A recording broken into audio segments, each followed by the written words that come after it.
Bonjour à tous, je suis Yasmine Fleureau et vous écoutez le podcast Un mot sur mes mots de l'errance au diagnostic. Vous entendrez des témoignages de personnes ayant pour point commun d'avoir vécu une errance médicale. J'ai pour ma part subi une errance médicale qui dura plus de 10 années, avant que le bon diagnostic soit posé sur tous mes symptômes et l'état dans lequel je me trouvais. Vous pouvez écouter mon témoignage dans l'épisode 4 de ce podcast. En décembre 2021, mon errance prenait fin et mon état était significativement amélioré par le traitement mis en place. Rapidement, je me suis dit que mon histoire pourrait servir à d'autres. La question du comment demeurait. Un jour, une personne à qui je racontais mon parcours m'a alors dit « Tu devrais témoigner ». Oui, mais comment ? Quelques semaines après cet échange, naissait dans ma tête et dans mon cœur ce projet. Au travers de ce podcast, j'espère donner de la force, de l'énergie et de l'espoir aux personnes qui vivent encore dans la souffrance et sans diagnostic de celle-ci. Comment se battre et lutter quand on ne connaît pas l'ennemi qui nous accable et nous met à terre ? Comment être cru, entendu et soutenu lorsque rien ne vient expliquer l'état dans lequel on se trouve ? Je souhaite plus que tout vous dire de ne pas baisser les bras et de toujours continuer d'y croire. Je souhaite aussi redonner la parole aux personnes ayant subi une errance médicale, car pour beaucoup, leur parole n'aura été que trop peu écoutée, entendue et même parfois niée. Une partie de moi se dit aussi qu'il est possible que certaines personnes se reconnaissent dans les symptômes évoqués par mes invités et que cela leur permettra de creuser cette piste avec leur médecin et peut-être mettre fin à leur errance plus rapidement. Enfin, ce podcast est destiné à ceux qui vivent de près ou de loin à côté d'une personne ayant une pathologie chronique et souvent une maladie et un handicap invisible. Le diagnostic est une étape primordiale et souvent libératrice, mais qui signe dans la plupart des cas le début d'un nouveau combat, celui de vivre avec une pathologie chronique. Que les mots de mes invités mettent en lumière ce qui est souvent tu, caché et parfois jugé. Dans ce podcast, chaque témoignage fera l'objet d'un épisode. Je fais le choix que certaines pathologies puissent être évoquées dans plusieurs épisodes, car les parcours et les symptômes peuvent être significativement différents pour une même pathologie. Je souhaite donner un maximum de chance aux auditeurs de se reconnaître dans les témoignages afin de les aider réellement et qu'ils se sentent moins seuls. Voilà, maintenant, place à l'épisode. N'hésitez pas à faire voyager ce podcast afin qu'il arrive à toutes les oreilles qui en auraient besoin. Je compte sur vous.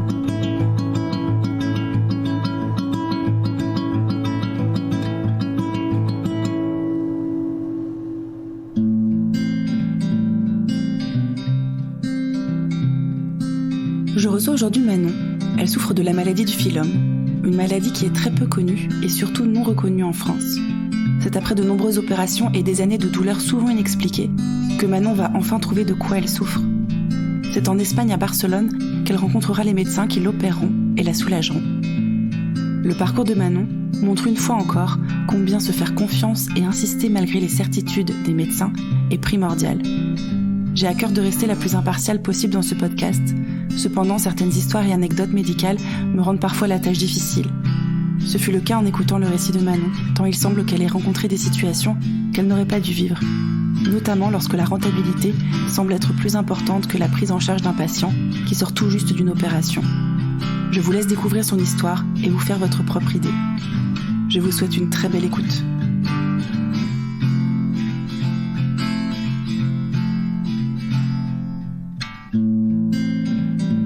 Bonjour Manon. Bonjour. Alors merci beaucoup de me recevoir chez toi. Merci à toi. On s'est rencontrés par les réseaux sociaux. Oui. Au tout début, j'ai pris contact avec toi, même avant le lancement du premier épisode. Et donc on a mis quelques mois avant de pouvoir caler nos agendas pour nous rencontrer. Oui. Tu m'avais tout de suite dit que tu étais intéressée et partante. Et voilà, c'est aujourd'hui qu'on se rencontre enfin. Et je suis très très heureuse de te recevoir dans le podcast. Et j'ai hâte de découvrir toute ton histoire. Merci, oui, c'est vrai que j'ai tout de suite été super emballée par le projet, mais voilà, la fatigue, le quotidien faisant, on a mis un petit peu de temps effectivement à se mettre d'accord, ouais, sur une date. Alors, est-ce que tu peux nous dire la pathologie dont tu souffres et quels sont les principaux symptômes, puisqu'après tu reviendras un peu plus dans le détail tout au long de notre échange. Alors, donc, je souffre d'une maladie qu'on appelle la maladie du Fillum. C'est une anomalie en fait d'un petit ligament, le phylum terminal, qui est situé en bas de la moelle épinière et qui provoque plein de symptômes à la fois mécaniques et neurologique, beaucoup de fatigue. Mécanique, c'est des douleurs quand tu vas bouger, par exemple? Ouais. Alors mécanique, c'était vraiment ce que j'entends par là, c'est au niveau vraiment du squelette, au niveau osseux. En fait, le phylum est plus court que la normale, il est plus tendu que la normale, et le fait que ça tire sur la moelle épinière, ça va, en tout cas chez moi, ça a provoqué une scoliose, donc la colonne vertébrale qui est courbée, et du coup, ça a enchaîné beaucoup de douleurs à la fois avec la scoliose et aussi dans le squelette à d'autres endroits du corps, articulation. D'accord. Donc les premiers symptômes, si je comprends bien, ils auraient commencé avec une scoliose, c'est ça? Voilà, la première pathologie, c'était la scoliose. J'avais 12 ans quand on l'a découverte. Donc voilà, elle était déjà importante. Ma scoliose était déjà assez sévère quand on l'a vue, avec voilà plusieurs angles de courbure, voilà des choses assez avancées. J'ai été traitée pour ça avec un plâtre en résine, comme quand on se casse quelque chose. Mais donc sur tout le torse? Tout le torse, entre le menton jusqu'au bassin. Combien de temps tu as porté ce plâtre-là? Pendant 4 mois. 2 fois 2 mois. En fait, on a fait une pause au milieu, où on me l'a retiré, on m'a pris des mesures pour faire un corset après, et on m'a remis le plâtre 2 mois. Le vécu était assez compliqué, à 12-13 ans, avec un plâtre énorme. Enfin, pour moi, c'était énorme, puisque c'est vraiment le plâtre en résine, comme quand on se casse une jambe. Surtout le tronc, donc ouais, quand on a 12 ans, c'est un peu compliqué. Oui, pour la mobilité, ça devait être très très très handicapant, en fait. C'était pire qu'un corset, j'imagine? Ouais, vraiment, c'est... Alors, c'était pas douloureux. Donc, en ça, c'était mieux que le corset qui, après, par la suite, a été douloureux. Mais par contre, c'est vrai que voilà, c'était très gros, très visible. J'étais complètement bloquée, on peut pas l'enlever pour se laver, pour dormir, donc ça pose énormément de difficultés au quotidien. Bah voilà, 12 ans, on rentre dans l'adolescence, on commence à avoir de la poitrine. J'avais une fenêtre en fait d'ouverture sur le torse à l'endroit de la poitrine. D'accord. Pour respirer et pour la poitrine tout court qui se développe aussi, ils le savent à cet âge-là. Et j'avais un petit t-shirt en dessous en fait qu'il fallait changer pour l'hygiène. En passant par la tête, on passait les bras, on passait la petite fenêtre, on passait par la tête. Et donc ma mère devait m'aider à faire ça parce que toute seule c'était pas possible. Donc il y avait un petit peu d'espace entre ton torse et le plâtre pour juste réussir à glisser un t-shirt, c'est ça? Oui. Donc tu as porté un plâtre puis un corset. Ouais. Jusqu'à une opération? C'est ça. Le corset c'est en plastique, donc ça s'enlève évidemment. Donc y a un côté pratique. Après il y a des points d'appui parce que c'est censé aider un peu à corriger la scoliose ou en tout cas à essayer de la redresser un peu. Donc c'était compliqué à vivre aussi pendant à peu près 2 ans et demi. J'ai porté le corset. Au début c'était jour et nuit. Après c'était avec un petit peu de permission pour l'enlever. Après c'était que la nuit. Enfin voilà, c'était quand même une période très compliquée. Surtout à l'adolescence. Dans mon adolescence, ouais, c'est exactement ça. Ça a empêché quand même ma scoliose de plus s'aggraver, mais il y avait quand même une nécessité d'opérer. J'avais un décalage du bassin qui était quand même de plus en plus important. Malgré le fait d'avoir porté le corset, d'avoir fait de la kiné, et bien sûr, je faisais 2 séances par semaine pendant des années de kiné. Malgré tout ça, l'opération était nécessaire. Donc j'ai été opérée à l'âge de 19 ans. D'accord, d'une arthrodèse du coup? Voilà, une arthrodèse pour bloquer les vertèbres. Alors pas sur tout le dos, on m'a fait que la partie basse, pour essayer de garder un petit peu de mobilité pour pas être trop raide. Et on a corrigé la courbure en fait qui était la plus sévère. Donc les suites de l'opération, tu t'en sors comment? Les suites immédiates de l'opération étaient très compliquées. C'est très douloureux. C'est très douloureux. J'ai fait une complication digestive en fait, parce que j'ai été opérée non pas dans le dos, mais sur le côté, sur l'avant. C'est assez rare, mais ça se fait parfois, une opération par voie antérieure. Donc j'ai eu une complication digestive en fait, donc j'ai eu une sonde nasogastrique pendant, je crois, 24 heures. C'était très douloureux, ça a été assez bon. J'étais quand même jeune et j'ai quand même récupéré, je trouve, en assez peu de temps malgré tout. J'ai fait mon opération au mois de juin et j'ai pu reprendre mes études en septembre. Donc voilà, malgré tout, 2-3 mois de convalescence, ça a suffi pour que je sois quand même sur pied en septembre. Au début, tu disais que c'est la maladie du phylum qui aurait déclenché la scoliose, mais à l'époque, on ne savait pas du tout que tu souffrais de cette pathologie-là. Non.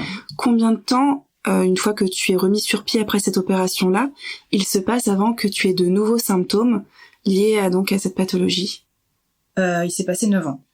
Ok, donc 9 années pendant lesquelles tu vis, entre guillemets, normalement, sans douleur? Pratiquement. Peut-être moins que 9 ans. Après, le problème, voilà, c'est qu'avec ma scoliose, c'est vrai que j'ai quand même toujours été habituée à avoir des douleurs. Ça a toujours fait partie de mon quotidien. Voilà, j'ai toujours eu une fragilité à ce niveau-là. J'ai toujours eu mal au dos quand je marchais un petit peu trop longtemps. J'avais jamais vraiment zéro douleur. Mais j'avais une vie tout à fait normale quand même. D'accord. Voilà. Donc pendant ces années-là, on en a discuté un petit peu avant, tu as commencé une vie de couple puis de famille, où tu as eu tes enfants, c'est ça? C'est ça, oui. Voilà, j'ai rencontré mon conjoint, on vivait tout à fait normalement. Et puis, oui, alors après, on a eu 2 enfants, à 2 ans d'écart, donc assez rapprochés tous les deux. Les grossesses n'ont pas été très faciles, quand même. Ma première grossesse, il y a eu une pathologie, mais liée à la grossesse en elle-même. J'ai fait un décollement du sac gestationnel, de la poche du bébé directement, en fait. D'accord. Donc là, pour le coup, ça a été difficile. J'ai vraiment failli la perdre, pour le coup. J'étais à 2 mois à peu près de grossesse. J'avais déjà pu l'avoir en échographie et tout allait bien. Et en sortant de chez la sage-femme, j'ai eu des saignements. Je me permets de développer un petit peu ce point-là parce que c'était un moment assez fort quand même dans nos vies. J'aimais beaucoup la sage-femme qui était très gentille, mais je trouve elle m'a pas accompagnée correctement à ce moment-là. Est-ce que tu es retournée la voir tout de suite, du coup, quand tu as vu que tu saignais en sortant de son rendez-vous? Oui, en fait, c'est vrai que je n'avais pas dit, mais j'avais des légères pertes marron depuis quelque temps. Je l'ai dit à ma sage-femme au rendez-vous. Elle n'était pas inquiète, elle m'a expliqué que ça pouvait arriver avec les hormones, voilà. Sauf qu'en sortant, normalement j'étais en bus, donc je sors du rendez-vous, j'avance vers le bus et en marchant, je sens couler en fait. Et effectivement, je vais aux toilettes, au cabinet, je retourne au cabinet et j'étais vraiment plein de saignements, beaucoup de saignements. Je frappe à sa porte parce que je me sentais démunie et j'étais très inquiète sur le moment. Bien sûr. Elle était en consultation avec la prochaine patiente. Elle m'a tendu une serviette hygiénique et elle m'a dit faut aller aux urgences et elle a refermé la porte. Voilà. Oui. Donc là, tu t'es pas du tout sentie soutenue dans ce que tu vivais, dans ton inquiétude. Elle a pas du tout cherché à te prendre en charge. Non. Je m'attendais à ce qu'elle me fasse rentrer, à ce qu'elle me fasse m'asseoir avec elle, à ce que, un minimum, en fait, qu'elle me prenne un petit peu quand même en charge, qu'elle m'épaule un petit peu. Et en fait, non, elle m'a juste donné une serviette pour, elle m'a dit, il faut aller aux urgences, il faut aller voir. Moi, j'ai appelé mon mari et j'ai attendu par terre sur le trottoir, quoi. Dehors. Parce que mon pantalon était trempé de sang, donc j'allais pas m'asseoir dans la salle d'attente. Et j'étais, démunie. Moi, ce que j'ai senti, c'est qu'elle était occupée avec une autre patiente et qu'elle a pas pris... la mesure de ce qui se passait. Ou peut-être qu'elle l'avait déjà trop vécu et que ça lui... C'était un peu banal quand même pour elle, je ne sais pas. Mais sur le coup, sachant que c'était une personne que je trouvais très humaine, très empathique, très douce, je m'attendais pas à ça. Du coup, tu vas aux urgences et là, ils vont te rassurer quand même ou... Oui, malheureusement, oui. Ils me rassurent, mais à tort. Ils me disent que j'ai un petit hématome. Je tombe sur une interne pas du tout agréable. Donc elle me dit que j'ai un petit hématome, que c'est pas grave, que ça va passer, qu'il y a même pas besoin d'arrêt de travail. Et je repars, rassurée. Elle m'a rassurée, je suis satisfaite de la réponse et voilà. Et que ça va se calmer dans les quelques jours, voilà. Donc je repars, on est rassuré avec mon mari, je retourne au travail. Je suis enseignante, donc j'avais beaucoup de transports en commun, donc je marchais beaucoup. En classe, je suis tout le temps debout, etc. Effectivement, les saignements dans les prochains jours se calment. Et puis un jour, en classe, je suis avec mes élèves et je sens que ça coule. Et je sais que je suis enceinte de 2-3 mois. J'ai ma classe, donc je peux pas aller lâcher. La récréation, je vais me changer, je remets une serviette et mes collègues n'étaient pas au courant que j'étais enceinte, puisque j'étais enceinte de pas beaucoup, que c'était une nouvelle école, que je ne connaissais pas bien les collègues encore, c'était au mois de septembre. Je vais voir une de mes collègues en larmes en lui expliquant la situation. Il a quand même fallu que j'attende l'heure du midi par rapport aux élèves. Mais après, ma collègue m'a emmenée aux urgences sur la pause du midi. Et là, pour le coup, la situation était plus du tout la même. Le médecin des urgences me dit, en me parlant très très mal, que j'ai un grand décollement. Donc je demande, qu'est-ce que ça veut dire ? Qu'est-ce que ça implique ? Et elle me répond, le sac il est décollé. Oui, décollement, je comprends l'idée, mais... Dans les faits, qu'est-ce que ça signifie ? Quels sont les risques pour mon bébé ? C'est ça. Et donc elle me dit, c'est... Soit ça fait une fausse couche, soit ça se recolle. Et donc là, effectivement, j'ai un arrêt de travail, je suis alitée. Tu vas rester alitée jusqu'à la fin de ta grossesse ? Pas exactement, mais en repos, oui, jusqu'à la fin de ma grossesse. C'était alitée ou dans un canapé, enfin voilà, j'étais vraiment... Vraiment oui, repos. toute ma grossesse a été comme ça, effectivement, ouais. Une grossesse qui s'est poursuivie, du coup ? Oui. Et qui une grossesse qui t'a donné ta fille ? Très bien terminée. Oui, en fait, c'était affreusement douloureux au début, mais moralement, je veux dire, cette incertitude-là. Ah oui. Sachant que j'avais été quand même voir un autre médecin. Moi, avec les urgences, vu la façon dont j'avais été reçue, etc., j'étais quand même pas satisfaite. Donc, par acquis de conscience, je suis allée dans mon hôpital à côté de chez moi pour aussi consulter à ce moment-là, pour avoir un deuxième avis, qui était le même, bien sûr. Et on m'a dit, écoutez, là, vous restez au repos, il n'y a rien à faire. Soit ça se remet, soit ça part en fausse couche, on me dit la même chose. Et on m'a dit quand même, ce qui m'a quand même beaucoup marqué, revenez si vous êtes dans une mare de sang. Parce que vous êtes quand même à plus de 2 mois et demi, donc... parce que moi, je demandais, en fait, quand je m'affole, parce que je ne savais pas... Quand est-ce que je reconsulte, en fait ? Voilà, moi, je suis enceinte, j'ai des saignements qui, pour moi, étaient importants. Mais elle me dit... en gros, quand est-ce qu'il faut que je m'inquiète pour une fausse couche ? Ma question était là, en fait. Quand est-ce que je pourrais savoir si c'est une fausse couche ou si c'est normal ? Si c'est juste l'hématome qui continue de saigner un petit peu. Et donc, elle m'a dit, là, vous savez, vous êtes à plus de 2 mois et demi, donc... si vous revenez, c'est que vraiment, il y en a partout, quoi. Donc l'image était assez complexe à gérer. Mais bon, heureusement, très rapidement, ça s'est calmé. Avec le repos, au bout d'une semaine déjà, j'avais presque plus de saignements et petit à petit, ça s'est très bien... Donc c'est aussi un message d'espoir de se dire que il peut y avoir un décollement très important et malgré tout une grossesse qui se poursuit et un bébé en bonne santé. Exactement. Ta fille, elle est bien à la naissance du coup ? Oui. Oui, très bien. Et pour ta deuxième grossesse, ça a été une grossesse plus sereine ou tu as revécu exactement la même chose ? J'ai vécu une petite situation similaire. La cause n'était pas la même. Effectivement, ça s'est un peu présenté de la même façon. J'étais au travail, à l'école, et j'ai eu des pertes marron, donc très léger saignement. J'ai reconsulté un médecin qui n'était pas le même à l'époque. Et heureusement, là, c'était beaucoup moins important. C'était le placenta qui était un peu bas. Ah, placenta prévia. Voilà, mais c'était léger, en fait. Ça frottait un peu sur le col. Et donc, il m'a expliqué du repos, puis ça va remonter tout seul. Et voilà. Mais c'est vrai que j'ai été, du coup, arrêtée pratiquement toute ma grossesse aussi. Des grossesses au repos. Des grossesses au repos, exactement. Ouais. Mais pas de douleur liée à la maladie du phylum, en tout cas pendant tes grossesses. J'ai développé des sciatiques que je n'avais jamais eu avant. Donc si, quand même. Donc a posteriori, tu te dis que c'était ça. Sur le coup, on te disait que c'était la sciatique liée au poids du bébé. Je crois même pas en avoir parlé, honnêtement. Ok. T'avais l'habitude d'avoir des douleurs de dos à cause de ta scoliose et tu disais qu'avec le poids du bébé, le ventre qui sortait, ça relançait un petit peu ces douleurs-là. Je dirais même plus, je m'attendais à avoir plus de douleurs que ce que j'ai eu, en fait. Avec mon dos et mes douleurs de scoliose, de lombaire, avec des grossesses, je m'attendais à peut-être beaucoup souffrir. Et en fait, pas tant que ça. Après, le fait d'avoir été au repos a dû aussi beaucoup me préserver, je pense.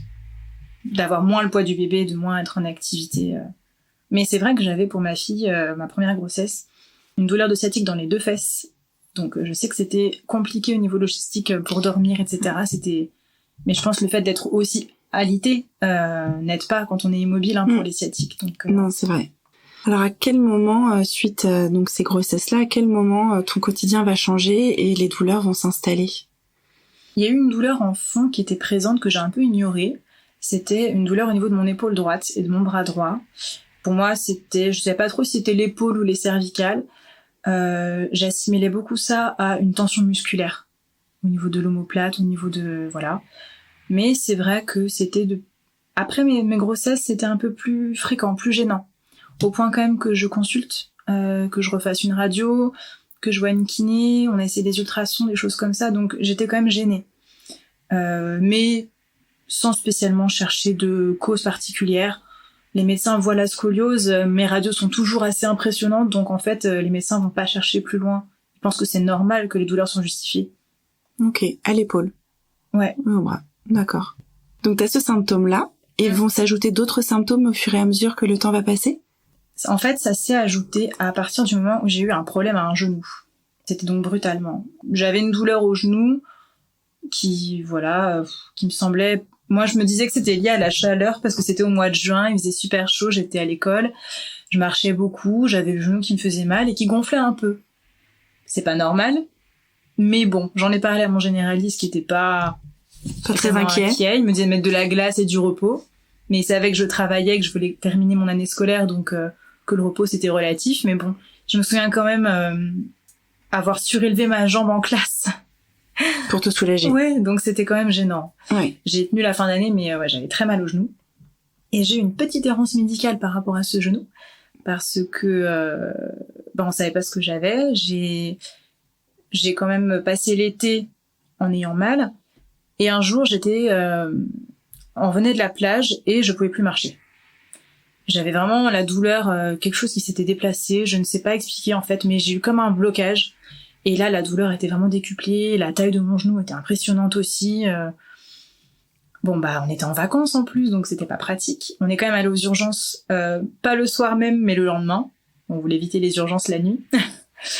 et aux urgences, on m'a fait une radio. On n'a rien vu. Il y avait rien à la radio. Ouais. Pourtant, j'ai quand même dit que j'avais mal depuis juin, qu'on était en août. Ils m'ont dit... Oh, mais qu'est-ce que vous faites pendant les vacances ? Vous marchez ? Vous faites du sport ? Moi, j'ai dit, on marche, on fait des promenades, en famille, avec mon fils de 2 ans et ma fille de 4, quoi. Oui, donc on n'était pas sur des randonnées très intenses. C'est exactement ce que j'ai expliqué. Puis t'étais jeune, faire des promenades, somme toute, ça doit pas normalement déclencher des douleurs aussi importantes et surtout un gonflement au niveau du genou. Ouais. Eh bien, la conclusion de la personne des urgences, c'était surmenage du genou. Voilà. D'accord. Surmenage du genou, c'est vrai que je l'avais jamais entendu celle-là. Ah non, elle était belle celle-là. Surmenage du genou. Parce que j'ai dit que je faisais des balades de 2 heures dans la journée. Parce que c'est vrai qu'on se promenait beaucoup, mais ça a toujours été notre loisir. Enfin, oui, notre loisir avec mon mari, on s'est toujours beaucoup promené. Mais toujours à un rythme raisonnable, surtout avec des jeunes enfants. Mon fils, il était même plus en poussette, donc un enfant de 2 ans, ça marche pas à un rythme effréné, quoi. Et puis je lui ai même dit que j'avais mal déjà depuis avant les vacances. C'était pas juste là pendant nos congés. J'ai expliqué que je travaillais, que mon médecin généraliste avait déjà remarqué, que j'avais déjà consulté pour ça. Mais donc surmenage, le seul traitement qu'elle te donne, c'est du repos ? Oui. Et un antalgique que je ne supporte pas, c'est la codéine. Je lui avais dit que je faisais déjà des réactions à la codéine. Et en allant en pharmacie, mon mari revient, parce qu'il est allé me le chercher, il revient avec la boîte et il me dit « Bon, tu vas pas être contente. J'ai regardé le truc, c'est de la codéine. » Voilà. Alors que j'avais bien dit au médecin que je supportais pas la codéine. Donc bon, j'ai pas pris. Donc tu n'en as pas pris ? Non. Et t'es restée avec les douleurs au genou ? Ouais. Ça a duré combien de temps ? C'était en été, fin du mois d'août. Je suis retournée quand même consulter en faisant une radio, mais chez moi, dans un radiologue de ville, quoi. Et là, au moment des résultats, j'entends le radiologue qui appelle ses collaborateurs en disant viens voir la dame, elle a une ostéochondrite. Donc j'ai senti que c'était un truc un peu particulier et pas léger, quoi. Et donc là, il m'explique bien, vous avez une ostéochondrite disséquante. Donc en fait, j'avais un endroit de mon genou, un morceau d'os et de cartilage qui s'était nécrosé, fissuré, nécrosé et détaché. Et donc ça faisait des petites miettes en fait partout dans mon genou. Et j'avais un très gros épanchement, on voyait bien le liquide tout autour de la rotule. Et le trou se voit merveilleusement bien. Moi, voilà. Et donc, en fait, à l'hôpital, t'avais pas prescrit de radio. Il m'avait fait une radio, donc je sais pas ce qu'ils ont vu. J'ai jamais eu le résultat de la radio. J'ai jamais vu les clichés, donc je sais pas ce qu'ils ont pu voir sur la radio. Comment ils ont pu ne pas le voir. Ma supposition éventuelle, ce serait que, en fonction de la façon dont ils ont pris la radio, peut-être l'angle faisait qu'on voyait pas le trou, que c'était encore un peu... Peut-être que les morceaux d'os étaient encore devant, et qui sont un peu plus répartis après. Oui, bah de toute manière, comme t'avais pas d'antalgie, qu'on t'avait juste dit un petit peu plus de repos, mais que j'imagine t'as quand même continué à vivre, oui, ça a dû venir en fait forcer les choses et peut-être déclencher cette rupture, si on peut dire. Enfin, ouais. Et alors, quel a été le traitement de cette ostéochondrite, c'est ça? Ouais. Une infiltration dont on m'a dit que ça servirait probablement à rien. Et puis après, une fois qu'on attend le délai nécessaire, probablement une opération. Je savais dès le début que l'opération serait sûrement obligatoire, mais il fallait quand même respecter les quelques mois entre l'infiltration, et je pense que c'était juste une question de protocole, parce que le chirurgien... Avant de faire une opération, il faut passer par l'infiltration, pouvoir dire que c'est un échec, ça ne marche pas, pour avoir le droit Exactement. À l'opération. Ouais. C'est ce qui s'est aussi passé plus tard pour mes cervicales, mais ouais, les protocoles on connaît. Et a posteriori, ce problème au genou, il est lié à la pathologie du phylum? Alors, personne ne me l'a encore officiellement dit. Aucun médecin l'a dit. Moi, j'en suis convaincue depuis le début et je pense avoir raison. Parce que c'est le côté gauche. C'est ma jambe gauche. Et ma scoliose avait... Tout mon corps portait sur la gauche, en fait. Mon décalage de bassin était côté gauche. Et voilà, ma jambe gauche forçait toujours beaucoup plus que l'autre. C'est plutôt une conséquence, c'est pas la maladie du phylum qui donne des ostéochondries, non. Mais c'est une conséquence de la maladie qui t'a fait avoir une posture de compensation, on peut dire. Exactement. Et donc du coup ça t'a fait forcer et surmener effectivement ton genou. Et donc ok. Bah en fait les ostéochondrites, quand on se renseigne un petit peu, on connaît pas exactement la cause, mais généralement c'est des causes traumatiques comme un sport répété. C'est un genou qui va être trop sollicité, donc soit pour des sportifs ou un problème dans la croissance et le genou qui est faible. Mais voilà, c'est assez mécanique comme cause. Moi, j'ai essayé à l'époque de demander à mes médecins est-ce que c'est lié à ma scoliose, parce que ça semblait évident, mais personne n'a voulu s'y intéresser. Moi, j'ai vu un chirurgien du genou qui s'occupait du genou et qui n'en avait pas grand-chose à faire du fait que j'avais une scoliose comme antécédent. Et du fait que j'avais mal à l'épaule aussi, c'est... Il n'y avait pas de lien, en tout cas, qui a été effectué entre ces différents symptômes. C'est ça. Donc, tu finis par être opéré de ton genou. Oui. Tu mets du temps à t'en remettre? Oui. Alors, c'était une épreuve... je crois que c'est la plus grosse épreuve que j'ai connue, cette opération du genou, en termes de maladie. Parce que, ayant été opérée d'une scoliose, du dos, pour moi, un genou, c'était pas grand-chose à côté. Donc j'avais pas spécialement d'appréhension sur cette opération-là. Le chirurgien était très rassurant, comme ils savent bien l'être, et je pense qu'il a vraiment minimisé la façon dont j'allais récupérer. Il m'a dit une opération, 45 jours sans marcher, et puis un peu de kiné, beaucoup de kiné, et puis après c'est bon. Ça n'a pas été vraiment cette réalité-là quand même. Déjà, j'ai fait une complication. Déjà, au niveau de l'intervention, ça s'est aussi mal passé parce que au moment de faire l'anesthésie, qui était une anesthésie pas générale, une rachianesthésie, comme une péridurale en fait, j'ai dû insister très lourdement pour que l'anesthésiste regarde mes radios du dos.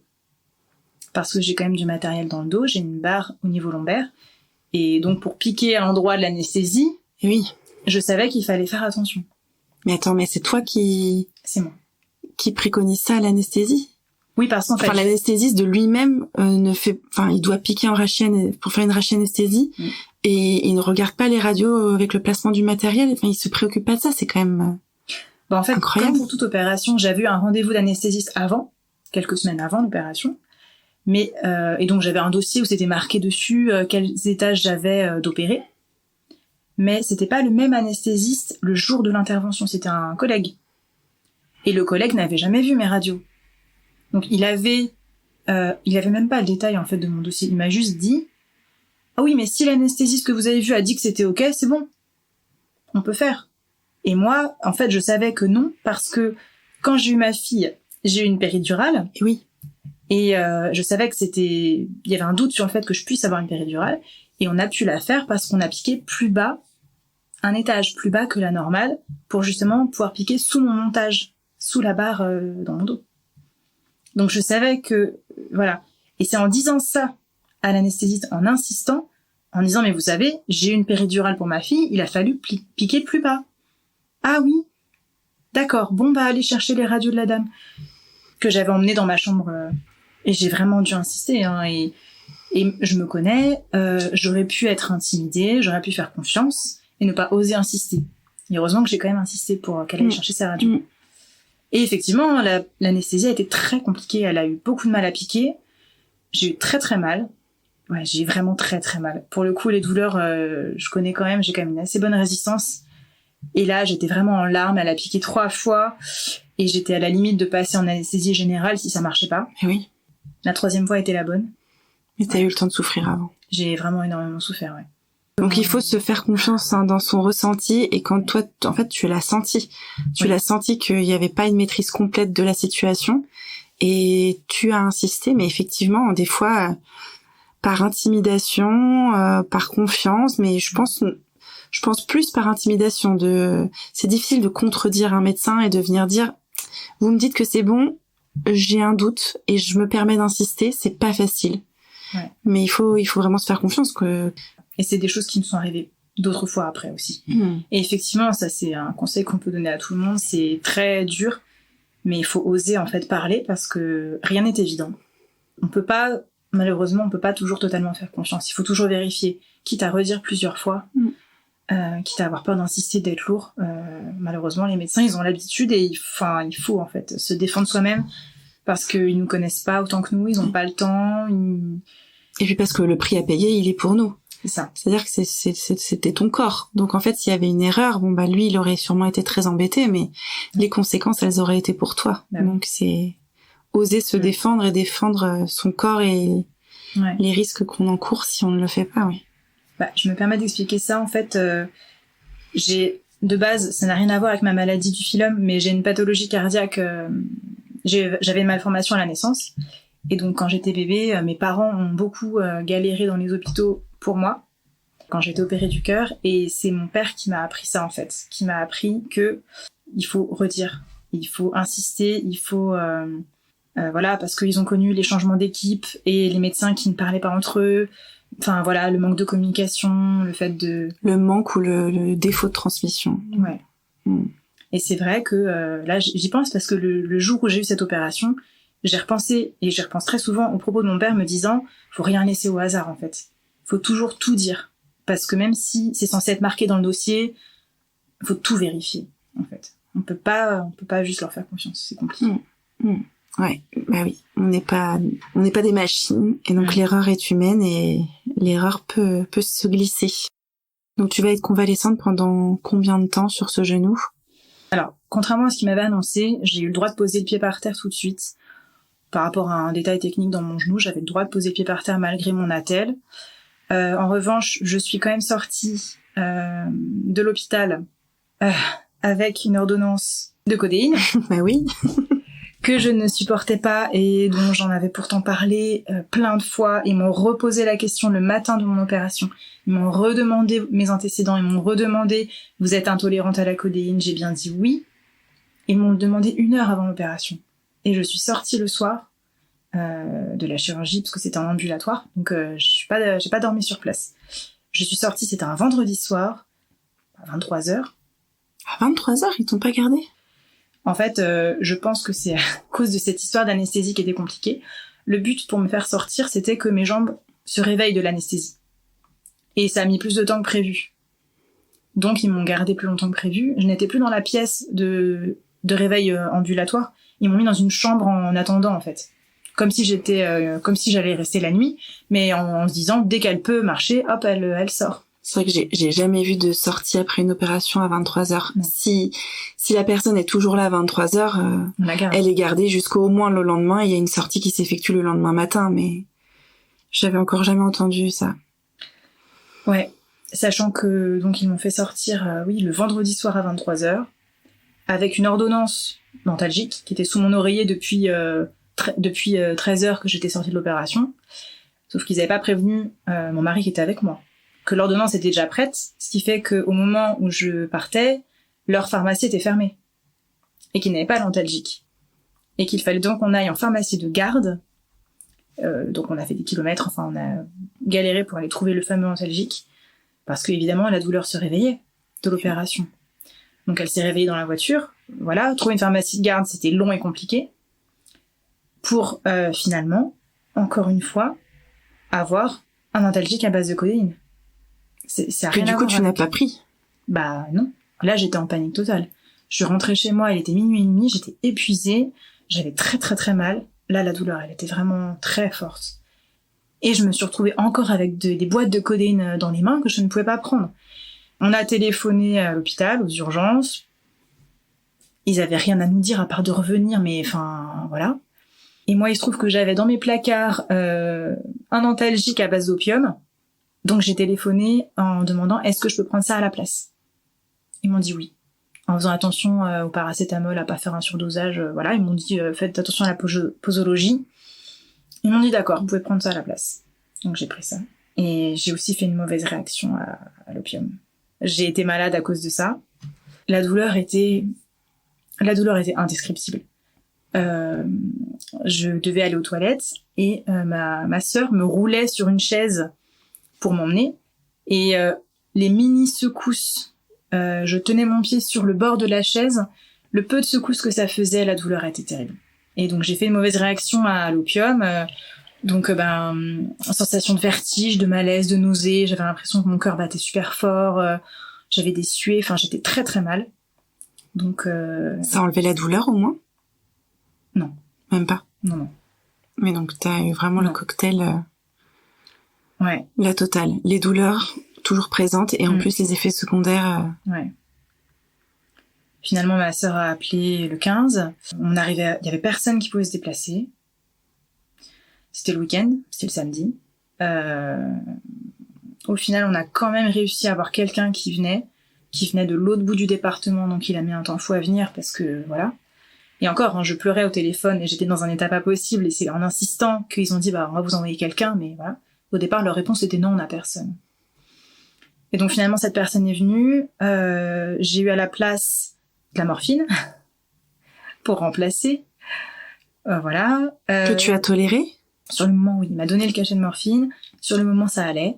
Il m'a refait mon bandage parce qu'il a vu qu'au niveau de mon genou, c'était très... je lui ai dit que j'avais terriblement mal. Donc déjà, il avait l'air de trouver ça un peu pas normal. Il m'a refait mon bandage en me disant que c'était serré. Donc il a refait un peu moins serré du coup. Mais voilà. Et en fait, dans la soirée, ça a saigné, quoi. J'ai commencé à avoir le sang qui perlait de mon énorme bandage. J'étais avec mes enfants en train de leur lire une histoire du soir.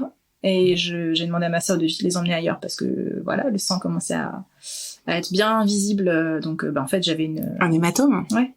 Voilà. D'où la douleur.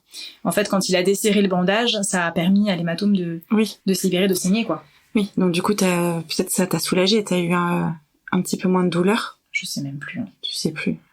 La douleur était de toute façon très très forte, donc je me rappelle plus vraiment du soulagement, mais par contre la panique ensuite quand on voit le saignement et donc je suis repartie avec les pompiers et ils m'ont redonné de la morphine en arrivant, alors que je leur avais dit que j'en avais pris avec le médecin à telle heure, telle posologie. Donc évidemment là j'ai été malade parce que trop de morphine, donc je vomissais tout ce que je pouvais là-bas. Je suis restée en attente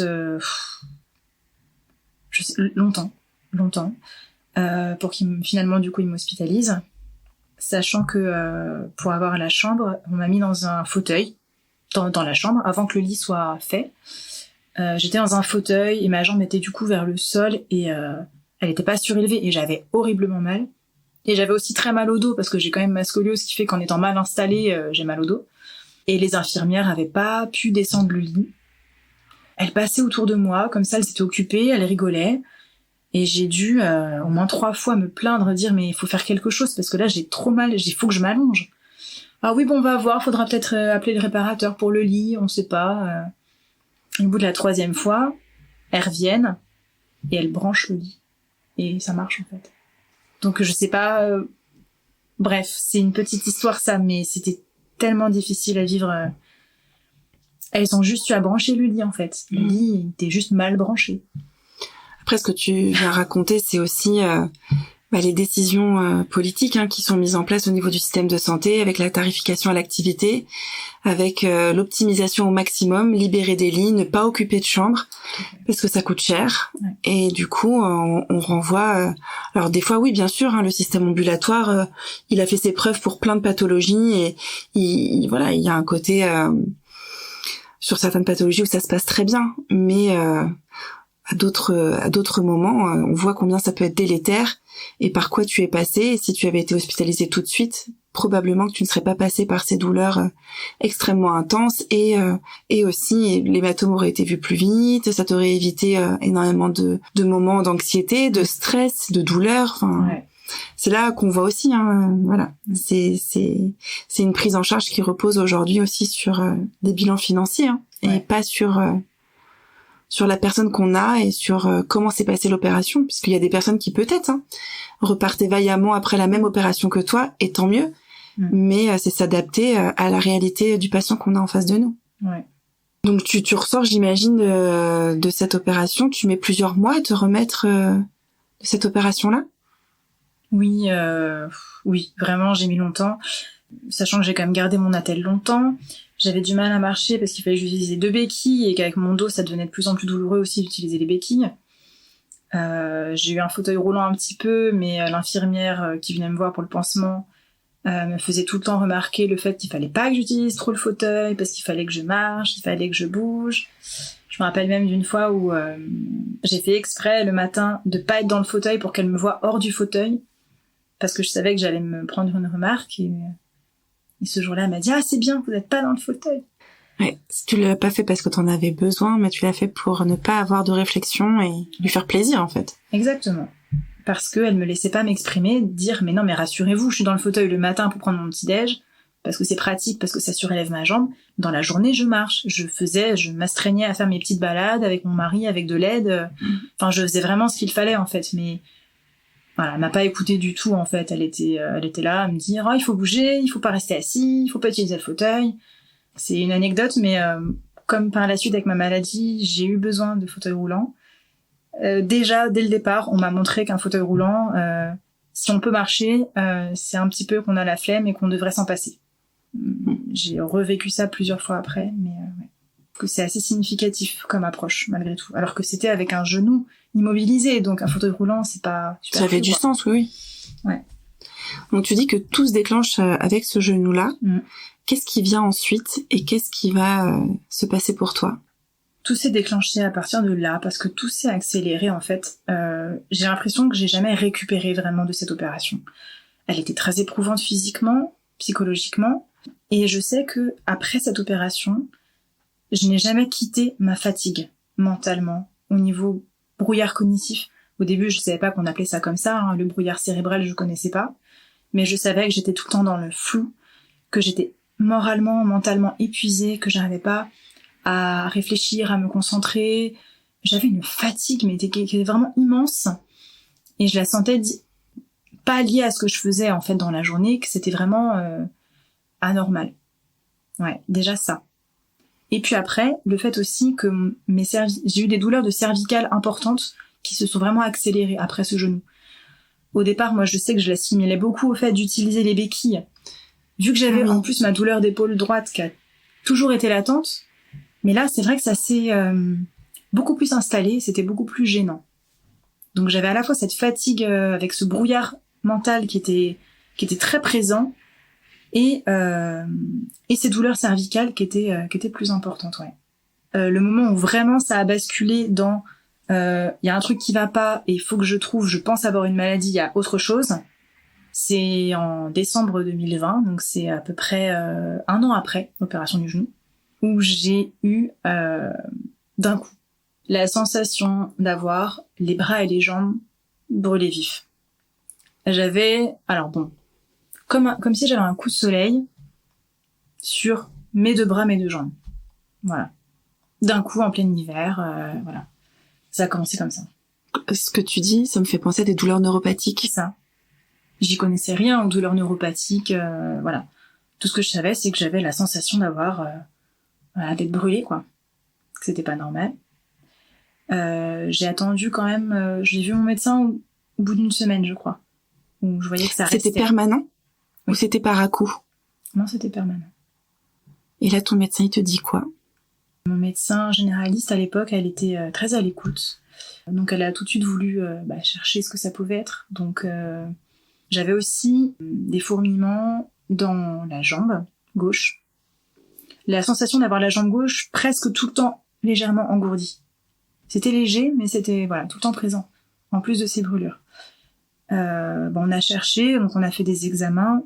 En premier lieu, j'ai fait une prise de sang et j'ai fait des IRM du cerveau et de la moelle épinière.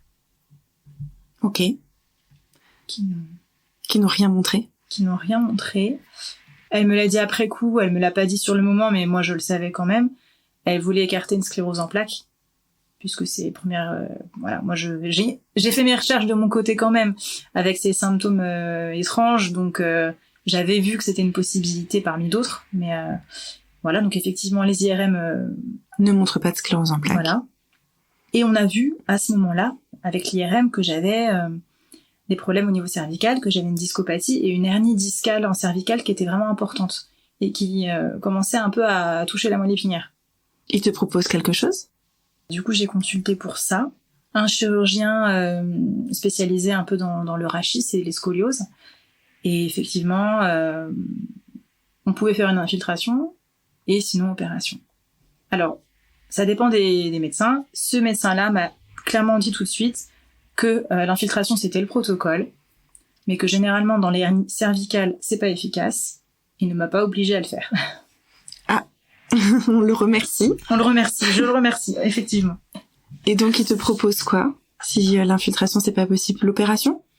Ouais, du coup, c'était l'opération. Vu la taille de la hernie, vu le fait que c'était une hernie dure avec de l'arthrose, etc., de toute façon, c'était assez évident que la seule chose à faire pour ça, c'était l'opération. Ouais. Donc là, tu repars pour une 3e opération, et cette fois-ci au niveau des cervicales? Oui, sauf que ça a eu lieu quand même pas mal de temps après. J'ai un peu sauté des étapes. Ah, alors vas-y, je te laisse reprendre. Oui, en fait, au moment où on a trouvé que j'avais une hernie cervicale, avant de m'en occuper directement avec un chirurgien, j'étais toujours moi dans ma recherche de pourquoi j'ai des fourmillements, pourquoi j'ai des brûlures. Oui, et oui. Parce que voilà. Et en fait, j'ai fait d'autres examens pour ça, mais comme on a trouvé la hernie, on a pensé que ça venait compresser quelque chose. Lié à ça. Ouais. D'accord. Parce qu'une hernie cervicale, si elle comprime la moelle épinière, ça peut provoquer une myélopathie cervico-arthrosique, c'est ça. Et donc, effectivement, faire des troubles comme ça. Et a posteriori, c'était pas le cas? Ou c'était le cas? Non, c'était pas le cas. Mais en tout cas, c'était l'hypothèse de base, et donc c'est pour ça qu'ils centrent toute leur prise en charge sur les cervicales en se disant que avec l'opération, tu n'auras plus ces problèmes de fourmillement et de brûlure. Pas vraiment en fait, c'était pas clair parce que ça collait pas quand même. Les examens montraient que ma hernie, alors elle débordait légèrement sur la moelle, mais elle ne comprimait pas la moelle. Il n'y avait pas de souffrance de la moelle, donc ça pouvait pas causer ce que j'avais. Parce que j'avais les fourmillements, alors après ça a un peu évolué. Au début c'était une sensation de coup de soleil, après c'est resté au niveau brûlure, c'était plutôt les jambes, et beaucoup de fourmillements dans les bras. Comme une petite bête qui me court le long des bras, voilà. Et donc en fait, j'ai eu aussi une douleur très précise liée à ma hernie, une névralgie cervico-brachiale, donc vraiment dans l'épaule gauche, qui faisait vraiment le trajet de la hernie. Donc ça, c'était très cohérent avec ma hernie, voilà. En revanche, ça n'expliquait pas les autres sensations. Mais les médecins que je voyais, ils ignoraient un peu la chose en fait. J'ai le souvenir d'un rhumatologue que j'ai vu. Je lui ai dit que j'avais... Bon, il a vu que j'avais la hernie. C'était aussi pour avoir un avis s'il pensait lui aussi qu'il fallait opérer ou pas. C'était pour avoir un deuxième avis. Mais je lui ai parlé de mes sensations de fourmillement et de brûlure, bras et jambes. Il m'a répondu non, c'est tout. Je lui ai dit que j'avais aussi dans les jambes. Il m'a dit non. Non, c'est pas possible? Elle a pas dit plus que ça. Il a dit non. Parce que je lui demandais, voilà, cette hernie, elle peut faire des fourmillements dans le bras du côté où j'ai la hernie, oui. Le trajet fait une douleur de nerfs que j'avais, et ça peut aussi faire des fourmillements. Que ça fasse des fourmillements déjà des deux côtés, des deux bras, c'est pas hyper logique. Et dans les jambes, apparemment, non. Ou alors, il y aurait une vraie compression de la moelle épinière que je n'avais pas. Mais bon, il a pas beaucoup développé, il a juste dit non. Mais comme si ce que j'avais, c'était non, en fait.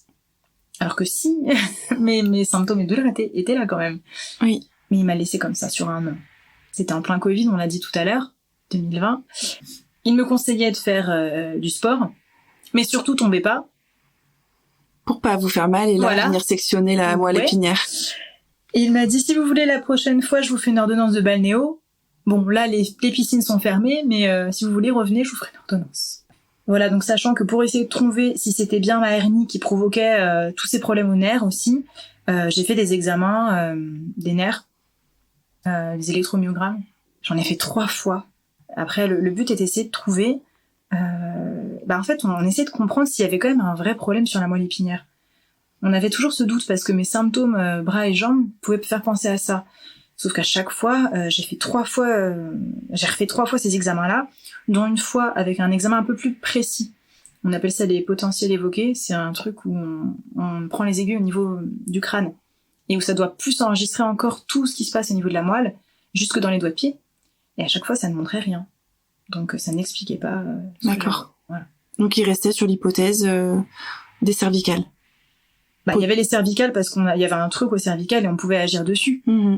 Mais on savait que ça ne collait pas, mais on ne cherchait pas forcément à savoir pourquoi il y avait le reste. Ok. Et donc tu vas à l'opération comme ça, dans cet état de doute et d'incertitude ? En fait, je fais cette opération pour ce problème-là, parce que ce problème-là devait être réglé. Mais moi, je sentais qu'il y avait autre chose.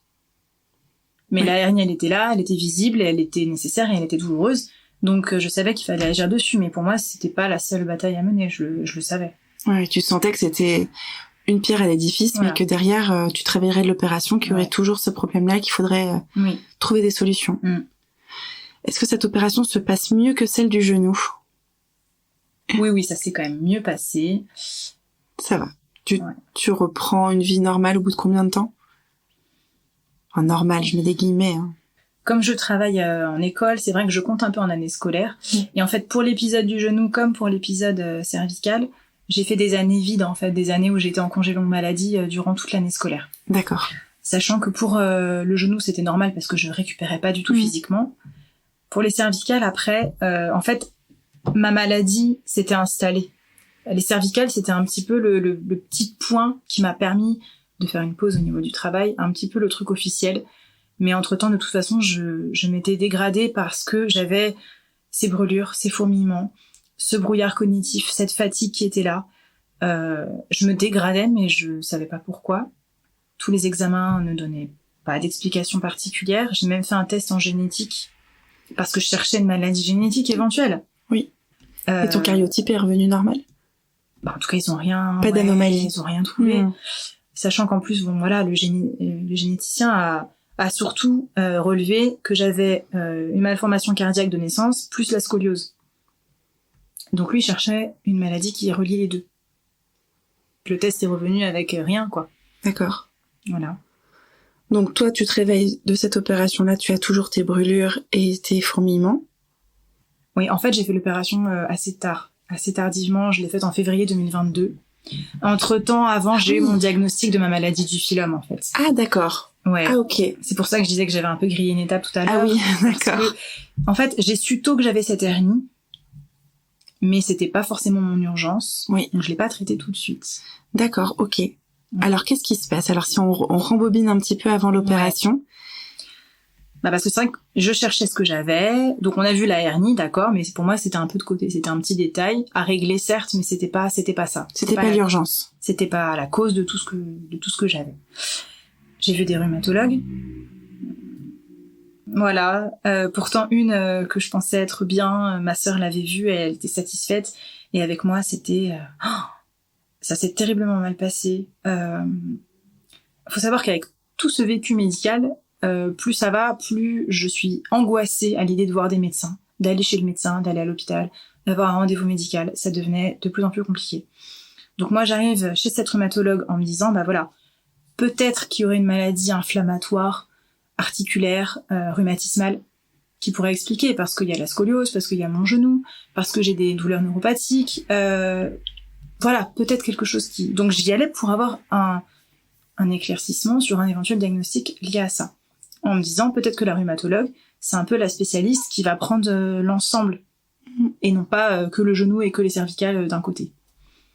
Et en fait, je suis arrivée là-bas avec... j'avais préparé un listing de mes antécédents et de mes symptômes parce qu'ils étaient déjà conséquents. Donc pour préparer le rendez-vous, j'avais noté les choses. J'arrive extrêmement stressée et puis pas bien parce que physiquement, de toute façon, j'étais très très fatiguée et très très mal. Je lui tends ces papiers-là, elle me rit au nez et elle me dit... donc elle rigole, donc déjà elle se moque. Donc déjà moi qui étais très anxieuse à l'idée de lui amener un papier, je me disais c'est un peu ridicule. Mais on m'avait quand même encouragée à le faire en me disant bah non, ça va lui faire gagner du temps, ce sera plus simple et tout. Donc si, c'est bien. Elle me rit au nez, donc déjà je me dis bon ok.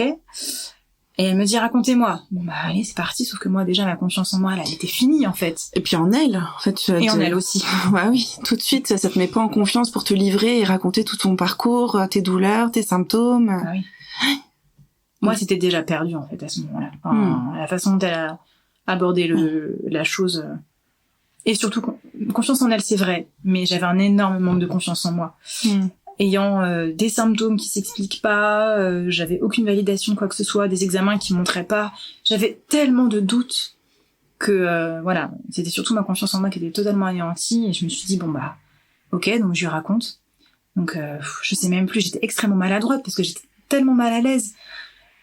Donc, oui, tu me disais tout à l'heure que finalement c'était ton mari qui avait plus confiance en toi et dans tous tes symptômes que toi-même. Oui. Ouais, je doutais énormément de moi, j'avais l'impression... Je me demandais si c'était moi qui les inventais pas, ces symptômes. Le fait d'avoir des fourmillements dans les bras, des brûlures. En plus, c'était bizarre, j'avais des... Enfin, je sentais pas bien ma jambe et mon bras gauche aussi, un peu légèrement, mais tellement légèrement que c'était difficile à quantifier. Et quand les médecins me faisaient des examens cliniques en me touchant le bras et la jambe, bah oui, je sentais. Oui. Donc pour eux, il y avait pas d'anesthésie, enfin, il y avait pas de... Oui, parce que c'était à la limite, en fait. C'était vraiment très peu perceptible. Ouais. Mais le toucher, tu le sentais encore. Le problème, c'est ça, c'est que j'ai plein de trucs qui sont à la limite. Et qui, du coup, sont pas, suffisamment graves, finalement, pour que ça alerte. Pour que ça qu'on te croie et pour que, c'est ça. Donc tu essayes de, bon an mal an, de raconter quand même ton histoire à cette rhumatologue. Bah oui, alors du coup, je lui dis, bah voilà, j'ai une scoliose, j'explique que j'ai eu un problème au genou, que j'ai mal aussi au deuxième genou parce que j'ai l'autre genou aussi qui est un petit peu déformé, donc j'ai un peu mal aussi, voilà. Je liste un peu tout, mais en me sentant un peu ridicule et en ayant très peur qu'elle me prenne pour une folle, quoi, et pour une hypocondriaque. Parce que, voilà, c'est des choses que j'ai pu entendre avec d'autres podcasts, mais quand on va voir le médecin, on ne dit pas tout. J'ai compris que j'étais pas la seule à faire ça, à ne pas dire tous mes symptômes à chaque fois, parce que peur d'être prise pour hypocondriaque, clairement. Et donc là, comme c'était un rendez-vous de rhumato et qu'il fallait que j'essaie de dire tout, j'ai tout dit, mais je me sentais de plus en plus ridicule. Et en fait, à la fin, elle me coupe et elle me dit « Bon, alors, vous allez peut-être pas me faire la liste de tous vos petits bobos, enfin, moi, je veux bien, mais pourquoi vous êtes là, en fait ? Parce que, voilà, me dire que vous avez mal aux pieds, mal à la main, mal à la tête, mal à... Ok, mais vous êtes là pourquoi, en fait ? Wow. » Donc, je lui dis, pour voir s'il y aurait pas un diagnostic qui expliquerait, en fait, cet ensemble de pathologies, de symptômes, Ouais. Et puis, je me souviens, elle me dit, bon, alors, elle me pose la question de est-ce que j'ai le fameux dérouillage matinal qu'on retrouve dans la polyarthrite, je crois. Et dans la spondylarthrite. Ouais. Donc, elle me pose juste cette question-là, je crois.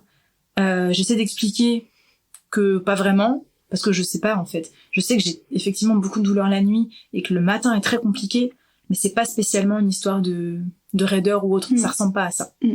Donc, elle me dit, bon, c'est pas la polyarthrite rhumatoïde. Elle m'a dit ça. Et puis, vous m'avez l'air un peu déprimée, vous. Ah oui, elle t'a emmené sur ce terrain-là. Voilà. Alors oui, j'étais au fond du trou, effectivement. Parce que physiquement, c'était... j'atteignais une limite, quoi. Je n'en pouvais plus, j'avais pas d'explication. J'avais quand même déjà fait pas mal d'examens, et j'étais à bout, et j'étais tellement angoissée à l'idée de pas être prise au sérieux. Et elle m'a tout de suite montré qu'elle me prenait pas au sérieux, et donc pour moi, c'était le pire qui pouvait m'arriver, en fait. Je regrette, mais je sais que je n'étais pas capable. Je regrette de pas être sortie du rendez-vous directement. Mais j'étais pas en état de le faire. A posteriori, on se refait tous le film. Ouais. Et on se dit, mais j'aurais dû lui dire ça, j'aurais dû agir comme ci, et puis j'aurais dû répondre ça. Ouais. Mais il y a vraiment une suprématie, et ça il faut vraiment le vivre pour s'en rendre compte. Alors il y a des personnes qui ont cette force-là de, peu importe qui ils ont en face d'eux, ils arrivent à dire ou à faire les choses, mais c'est impressionnant. Un médecin, il exerce un pouvoir, et en fait, on est dépendant des médecins. Et c'est ça auquel il faut vraiment penser, parce que dans la vie de tous les jours, des fois, on serait tout à fait capable de pouvoir remettre à la place certaines personnes qui nous diraient des choses similaires, ou avec la violence qui peut y avoir de temps en temps. Mais face à un médecin, on sait que les délais d'attente sont longs, on a beaucoup d'espoir, et on se dit, si je me comporte pas comme le médecin l'attend, eh bien, il va me claquer la porte au nez, et moi, je vais me retrouver encore plus démunie face à mes douleurs. Et donc, on se plie un petit peu aux attentes qu'ils peuvent avoir, et à un comportement qu'on va penser être adapté à leurs attentes. Ouais. Bah oui, on n'est pas dans une relation égale face à un médecin. Et j'espère qu'on va tendre de plus en plus vers ça, et qu'on va aller vers vraiment une alliance patient-médecin. En fait, on n'est pas l'un contre l'autre, on est l'un avec l'autre, on est là pour trouver des solutions ensemble.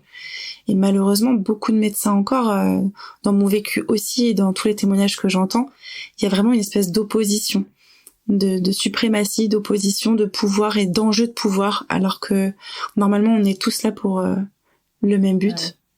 Surtout qu'on est généralement dans une certaine vulnérabilité quand on consulte, surtout quand on est dans le cas de quelque chose de chronique, dans une errance où on n'a pas d'explication, on est dans le doute, on est... Donc là, forcément, après, la suite du rendez-vous, c'était pire en pire, quoi. Avec elle, c'était... Elle m'a examinée quand même. Bon, allez, allongez-vous. Et puis, elle m'a dit que j'étais dans une déficience musculaire de toute façon importante. Pourquoi, j'en sais rien. Je lui expliquais, par exemple, que j'avais effectivement tellement mal au bras, mon fameux bras droit qui me faisait mal depuis toujours et qui me gênait un peu de plus en plus quand même, que j'avais du mal, par exemple, à porter un pichet d'eau pour me servir un verre d'eau. Le poids du pichet est compliqué, le poids d'une casserole, c'était vraiment quelque chose de douloureux et de difficile. Et c'est là qu'elle me dit, oui, mais de toute façon, vous êtes déficiente musculaire de partout, dans votre métier, parce que je suis prof des écoles, en classe, de toute façon, vous vous servez pas de vos bras, qu'est-ce que vous faites à part écrire au tableau? Une déficience musculaire qui donc est complètement avérée à l'examen clinique chez une jeune femme de ton âge. T'étais jeune, t'avais quel âge à ce moment-là? J'avais même pas 30 ans. Voilà, ça devrait rien que ça l'alerter.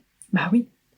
Puis j'étais dans une vie active, justement, j'étais en classe, Et puis non, c'est pas normal, moi je le sentais bien quand même, heureusement, je le savais, c'est pas normal d'avoir du mal à verser un verre d'eau quand on a 30 ans, juste parce que je fais pas assez de sport. Non, c'est pas vrai, pas possible.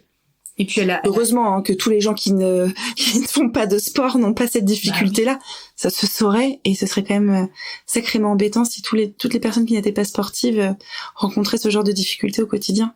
Ouais. Donc ça ne l'alarme pas, ça, en tout cas. Non, puis elle m'a même imitée, en train d'écrire au tableau, elle a levé le bras dans le geste, donc plus méprisant, on peut pas faire. C'est ça. Donc sa solution était quoi?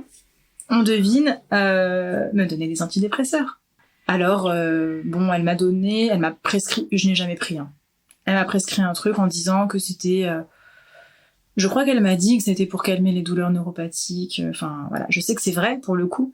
Mais je suis pas sûre qu'elle me l'avait vraiment prescrit pour ça. Je sais pas si c'était pour la dépression, ou quelle était sa motivation à elle. Sachant qu'elle a pas spécialement cherché à faire d'autres examens, à trouver d'explications non plus.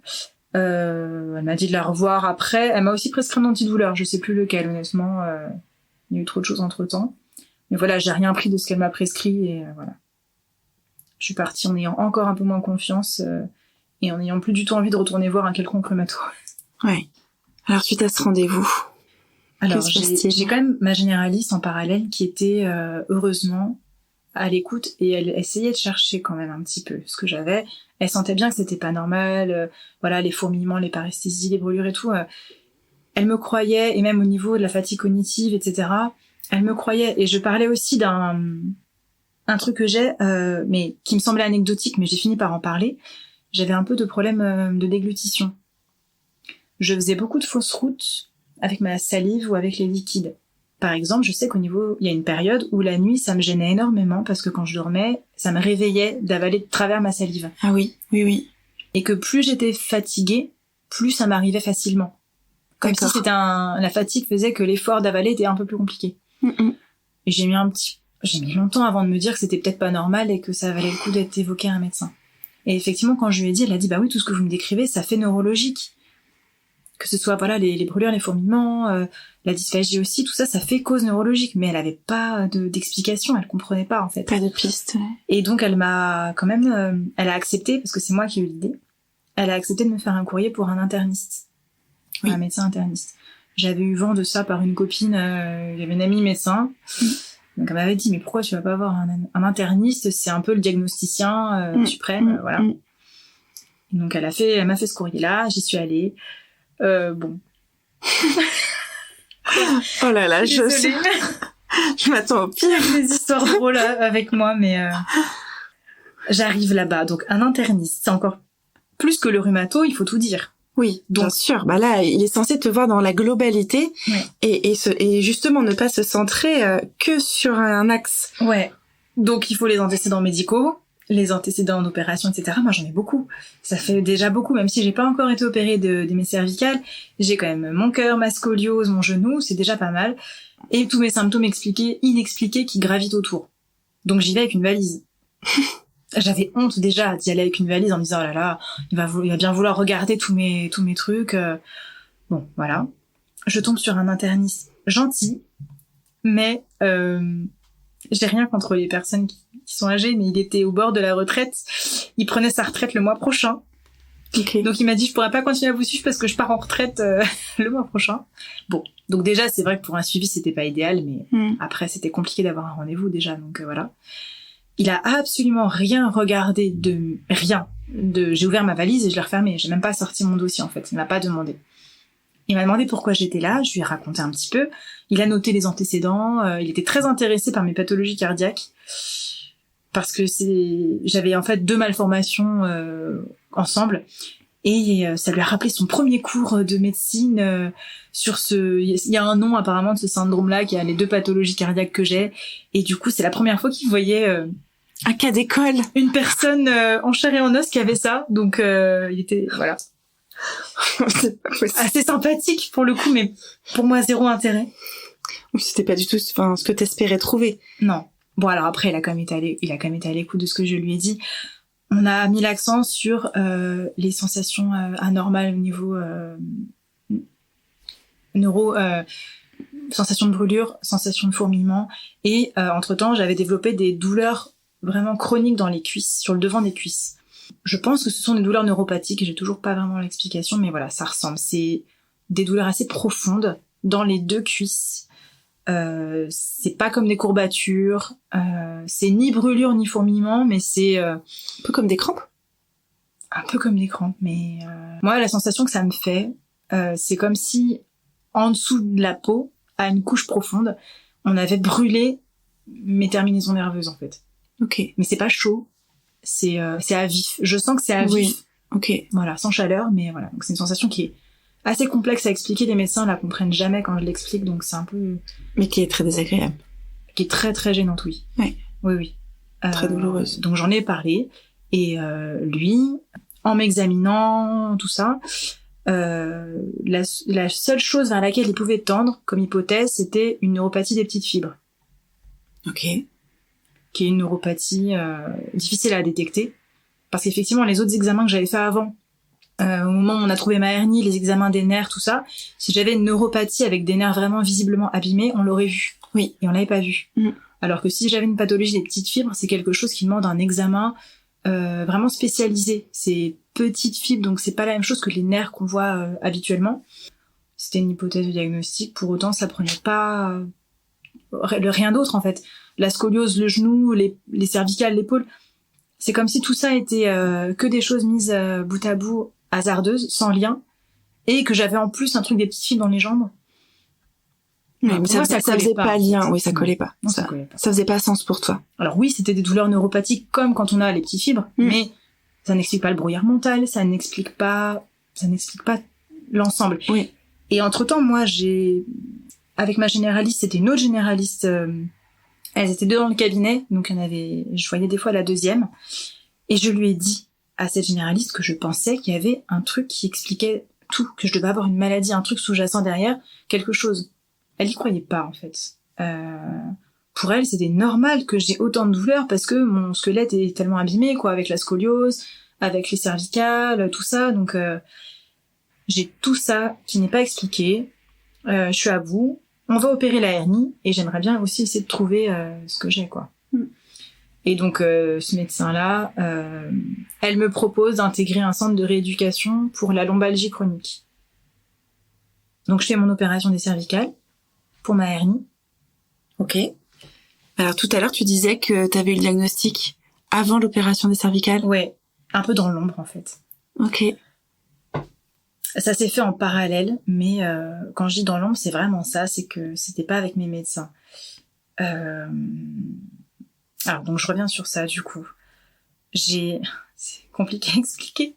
J'ai une amie d'enfance qui avait une scoliose comme moi et qui a vécu une errance médicale comme la mienne, un petit peu plus tôt que moi, au niveau chronologie, et qui avait vraiment beaucoup de symptômes similaires aux miens, qui a fait des recherches et qui est tombée sur un institut spécialisé à Barcelone. Elle a obtenu, en fait, ce diagnostic de maladie du phylum. Et donc, toi, tu t'es reconnue. Et quand tu dis dans l'ombre, c'est que tu n'avais pas encore consulté cette clinique, mais toi, tu te reconnaissais dans toute cette pathologie-là et tout ce que tu pouvais lire sur cette pathologie? Oui. En fait, quand elle m'en a parlé, elle, c'était vraiment en parallèle. C'était avant que elle m'en a déjà parlé, je crois, avant même que j'aie mes symptômes neurologiques. On avait des symptômes très proches, certains qui étaient un peu différents, et j'ai toujours eu tendance un petit peu à minimiser aussi ce que moi j'avais. Donc pour moi, ce qu'elle avait était plus important. J'allais pas me dire que j'avais la même chose que mon ami. Le hasard est trop gros, en fait. Je me dis, je vais pas me reconnaître dans son... Pour moi, c'était pas possible. Je me permettais pas d'explorer cette piste en me disant, c'est pas mon ami d'enfance qui développe ça et qui découvre cette maladie rare en Espagne avec un institut spécialisé là-dedans. Voilà. Je vais avoir la même chose. En fait, tu te sentais presque pas légitime à te dire que tu pouvais avoir la même chose, que c'était trop gros pour que ce soit vrai. C'est exactement ça. Et j'ai mis du temps avant de vraiment accepter de vérifier cette hypothèse. Déjà. Ça, donc tu vérifies l'hypothèse avant ou après l'opération des cervicales? Avant. Alors raconte-nous, comment tu prends rendez-vous dans cette clinique? On les trouve en tapant le nom de la maladie sur Google. Voilà, on tape maladie du phylum, on tombe sur eux. Ils proposent un pré-diagnostic en ligne, simplement pour voir avec un petit QCM, et l'ordinateur vous dit si vous avez un pourcentage de probabilité ou pas. Oui. Et si ça vaut le coup de les contacter, voilà. D'accord. Pourcentage à 85% de probabilité, mais c'est qu'un truc en ligne. Mais toi, t'es à 85%. Pour moi, oui. Ok. En remplissant les questionnaires, ouais, 85% de probabilité d'être concerné. D'accord. Forcément, ça fait pas sérieux, un truc comme ça. J'ai demandé à mon mari de remplir aussi le questionnaire en ligne, lui, il avait 3%, je crois. Ah oui, donc quand même. Voilà. Bon, après, il nous propose de les contacter par mail, et puis il nous explique qu'ils peuvent faire un diagnostic gratuitement à distance, et qu'après, en fonction du diagnostic, là, oui, après, on va consulter, etc. Voilà. Mais je savais qu'il y avait une possibilité de faire un diagnostic gratuit à distance. J'avais évidemment plein de doutes, enfin, c'est normal, en fait. Ça coûtait rien, donc voilà. Oui. Donc je les ai contactés en janvier 2021, donc ça remonte quand même pas mal. De ce que je décrivais, ils m'ont dit que c'était probable, que c'était possible, et qu'ils avaient besoin de tel et tel examen pour pouvoir confirmer, parce qu'en fait, ils voient les différentes IRM, et eux, ça leur permet de voir en fait une combinaison de manifestations qui leur montre qu'on probablement on souffre de ça. Okay. Le problème, c'est que le phylum terminal trop court, ça ne se voit pas sur les examens. Et ça, ils sont très clairs dès le départ. C'est quand ils vont opérer qu'ils vont être sûrs. Ah oui. Que vraiment, oui, il était anormal. Ah oui, d'accord. Alors, quels sont les deux examens qu'ils te demandent de réaliser? Alors, en fait, ils veulent une radio de facet de profil du dos. Donc, ça, c'est simple. Et après, ils veulent une IRM occipito-cervicale, pour qu'on voit bien la base du crâne. Dorsale et lombosacré, que ça fasse bien en fait toutes les zones du dos, quoi. Donc là, il faut que tu trouves un médecin qui accepte de te prescrire ces examens-là. Voilà. Ton médecin généraliste accepte? Alors, je ne fais pas ça, j'ai pas le courage de le faire, je n'ose pas. Mais en parallèle, j'avais mon histoire de hernie et donc j'avais des examens. Donc, moi, j'ai un petit peu menti et bidouillé pour... j'avais déjà donc l'IRM du cerveau que j'avais fait quand on cherchait ce que j'avais au niveau neuro. Oui. Donc déjà, j'avais ça. J'avais des IRM cervicales puisque j'avais la hernie. Il me manquait la zone dorsale et lombaire. C'est pas cool, mais j'ai un peu menti à mon médecin généraliste pour avoir ces examens-là, sans lui dire que c'était ça que je cherchais. Oui, parce que là, tu voulais avoir les examens qui soient prescrits et ne pas te confronter à nouveau à un mur, en fait. Ouais, en fait, j'ai déjà envoyé ce que j'avais en ma possession, de base. C'est-à-dire, le cerveau, les cervicales et puis ma radio du dos, parce qu'avec la scoliose, j'en ai plein, même des assez récentes. Et ils m'avaient déjà répondu assez rapidement, en avril 2021. Ils m'ont dit que probable maladie du phylum, syndrome neurocrânio-vertébral. Ils ont vu que j'avais une légère descente du cervelet, qui serait donc la cause de mes troubles neurologiques. D'accord. En fait, le phylum terminal trop court, quand il tire sur la moelle, il va avoir une incidence potentielle sur le squelette, donc faire la scoliose, parce que le dos se déforme sous la pression, en fait. D'accord. Et ça peut faire descendre un petit peu le cervelet. Le cervelet. Alors, si ça descend beaucoup, ça provoque ce qu'on appelle une malformation d'Arnold-Chiari. D'accord, je ne connais pas. Ce qui était le cas de mon amie. Donc, elle avait eu ce diagnostic-là en parallèle.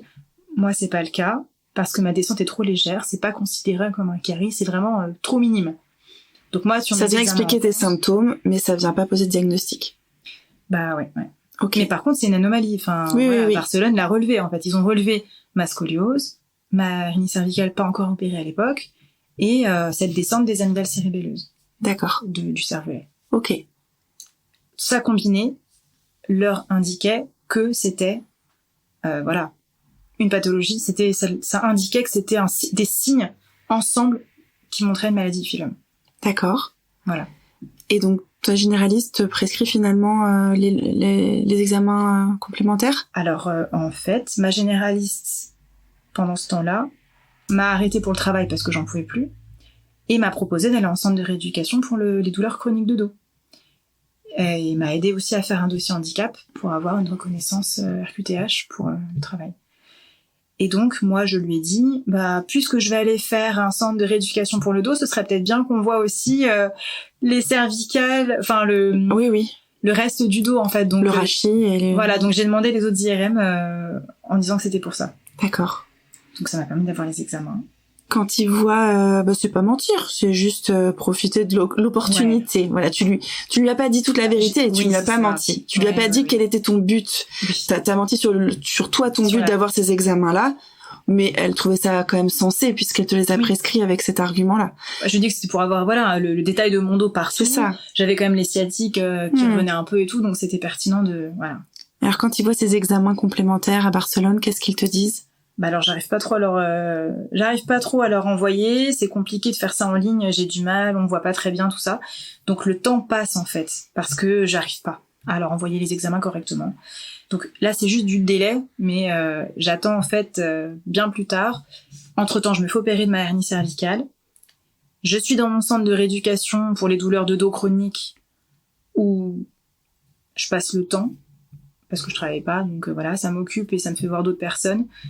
On fait un peu de sport, on fait un peu de balnéo, on fait un peu de tout ça, mais mes douleurs, elles sont toujours les mêmes, voire pire.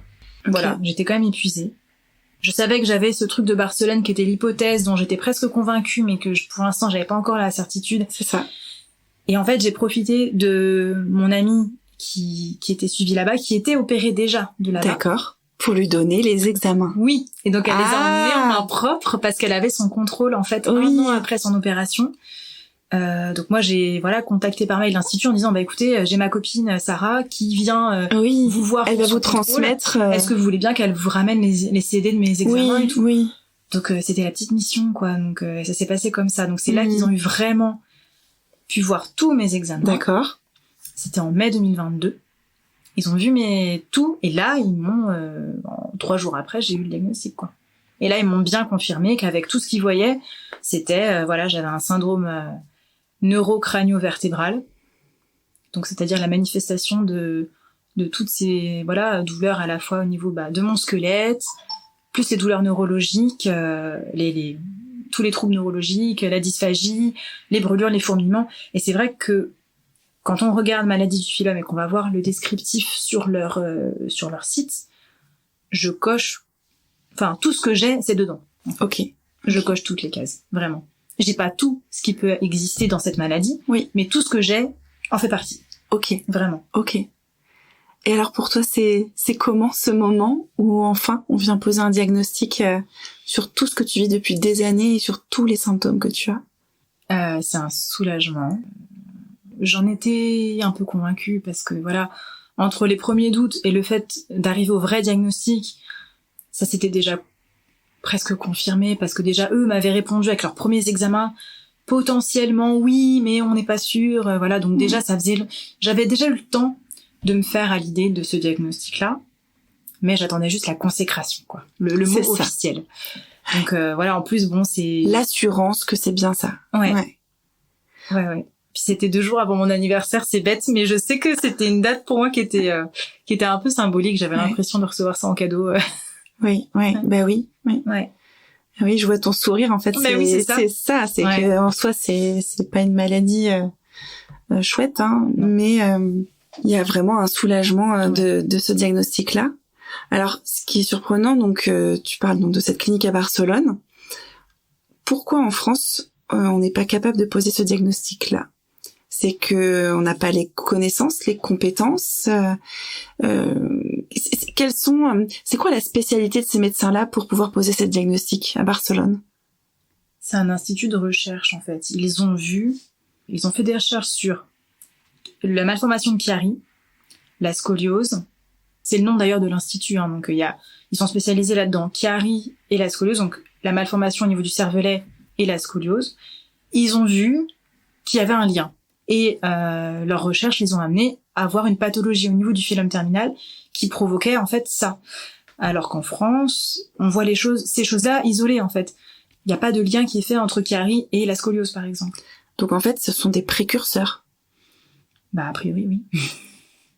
Oui, c'est ça. Oui, c'est que pour le moment, il y a cet institut-là qui développe ça et on se dit que, en tout cas, on espère que d'ici quelques années, parce qu'en général, ça se compte plutôt en années qu'en mois, la France puisse reconnaître cette pathologie-là et la traiter, du coup. Ouais, tu vas nous expliquer les suites, mais il s'agit d'une opération encore, malheureusement, mais quelles sont les suites alors, justement, de ce diagnostic? Qu'est-ce qui va suivre?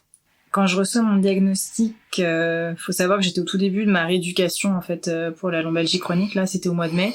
J'ai fait la rééducation de mai à juillet, donc en ayant la certitude déjà aussi que ça servait un peu à rien. Ben oui. Non, mais clairement. Enfin, je suis honnête. Après, j'avais lancé la démarche. Je me suis dit autant le faire. Je travaille pas, je fais rien, je déprime chez moi, je suis pas bien. Ça se trouve, ça va quand même m'aider un peu dans le quotidien. Après, ça n'a servi à rien au niveau des douleurs et tout ça. Par contre, globalement, j'étais quand même plutôt bien accueillie, bien reçue. J'étais avec des personnes qui avaient des douleurs chroniques comme moi. Je me sentais moins seule, j'étais accompagnée. Et j'ai été quand même, bizarrement, même sans diagnostic, j'ai eu quand même une légitimation. Tu t'es sentie légitime dans les douleurs que tu ressentais? Ouais, parce que même sans diagnostic, ils mettaient pas en doute mes douleurs, même si c'était inexpliqué, ils en avaient pas grand-chose à faire, en fait, de pas avoir de diagnostic pour ça. Ils voyaient la scoliose, le genou et les différentes choses que j'avais, les cervicales. Et pour eux, je souffrais, et le but était d'essayer de m'aider, de reconnaître. J'ai eu des conseils aussi sur le quotidien, en ergothérapie, donc des conseils sur, comment je peux faire si j'arrive pas à porter mon pichet d'eau, enfin voilà, plein d'astuces comme ça dans le quotidien, qui étaient pas totalement inutiles. Oui, voilà. Mais bon. Tu as trouvé du positif, même si ça n'a pas à régler évidemment ton problème. Ouais, c'est ça. Mais par contre, j'ai quand même un peu eu l'impression que ça aggravait mes douleurs. Pour le coup, après, j'ai eu une grosse descente après au niveau des douleurs de jambes, par exemple. D'accord. Et de mes troubles neuro. J'ai eu une grosse augmentation de mes troubles neurologiques. Après ça, ouais. J'ai fait ma rentrée scolaire en septembre dans un état vraiment, vraiment très, très compliqué. Je savais, du coup, en attendant, que j'avais programmé l'opération. Qui était prévue quand, du coup? En octobre, 2022. D'accord. Pendant les congés de la Toussaint, pour me permettre de pas être trop longtemps en arrêt de travail. Et donc là, on est à 1 an post-opération. Aujourd'hui? Oui. Oui, c'est ça. Exactement. Ok. Ouais. Donc tu reprends le travail jusqu'à l'opération?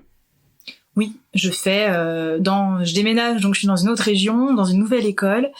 Je fais ma rentrée en septembre. Je suis physiquement, je pense que j'ai jamais été aussi mal, mais je suis dans une école très chouette, avec des collègues très bienveillants, avec des enfants avec qui ça se passe bien. J'adore mon métier, moralement je suis bien, mais j'attends l'échéance de l'opération avec impatience parce que je suis vraiment à la limite de la limite. Voilà le contexte dans lequel ça se passe, mais je sais qu'il y a mon opération du phylum qui arrive en octobre et je compte un peu les jours. Voilà. Comment se passe cette opération-là? Donc à Barcelone, j'imagine? Oui, c'est ça. En fait, l'intervention, ils nous ont très bien expliqué comment ça se passait. C'est très simple. Ils coupent le phylum terminal parce qu'en fait, il n'a pas d'utilité. C'est dans le développement embryonnaire qu'il a un rôle, etc. Mais après, quand on grandit, ça n'a pas d'importance. C'est vraiment en dessous de la moelle épinière. C'est très très bas. Donc il n'y a pas de risque de paralysie, etc. C'est vraiment une opération qui est très rapide, très simple. D'accord. C'est une toute petite incision juste au-dessus de l'arrêt des fesses, quelques centimètres, c'est tout petit. Et ça se passe... En fait, ils viennent couper pour éviter que ça tire, c'est ça? Le fait qu'ils coupent le phylum, après ça relâche cette tension. Et voilà. Alors après, ils nous disent que le but c'est de stopper l'évolution de cette maladie. Si on n'opère pas, la pathologie du phylum a tendance à être dégénérative. Enfin, il y a un caractère comme ça d'évolution, d'aggravation. D'accord. En 1 an, j'avais vu une aggravation vraiment importante. Je commençais à avoir du mal à marcher parce que les douleurs aux jambes étaient aussi accompagnées d'une faiblesse dans les jambes, une faiblesse dans les bras aussi.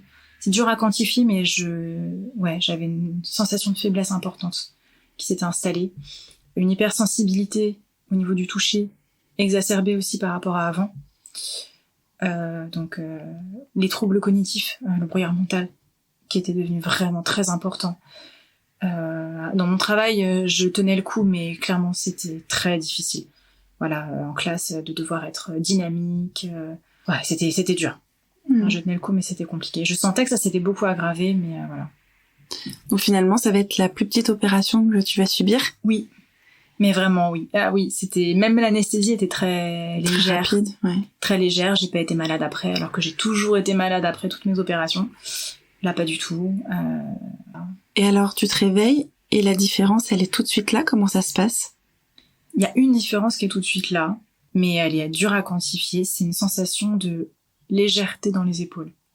Alors quand j'en parle avec le médecin, elle me dit de prendre un peu mes précautions parce que voilà, ça fait pas longtemps qu'il y a eu l'opération, il y a peut-être un peu l'anesthésie et tout, donc elle me dit de voir avec le temps.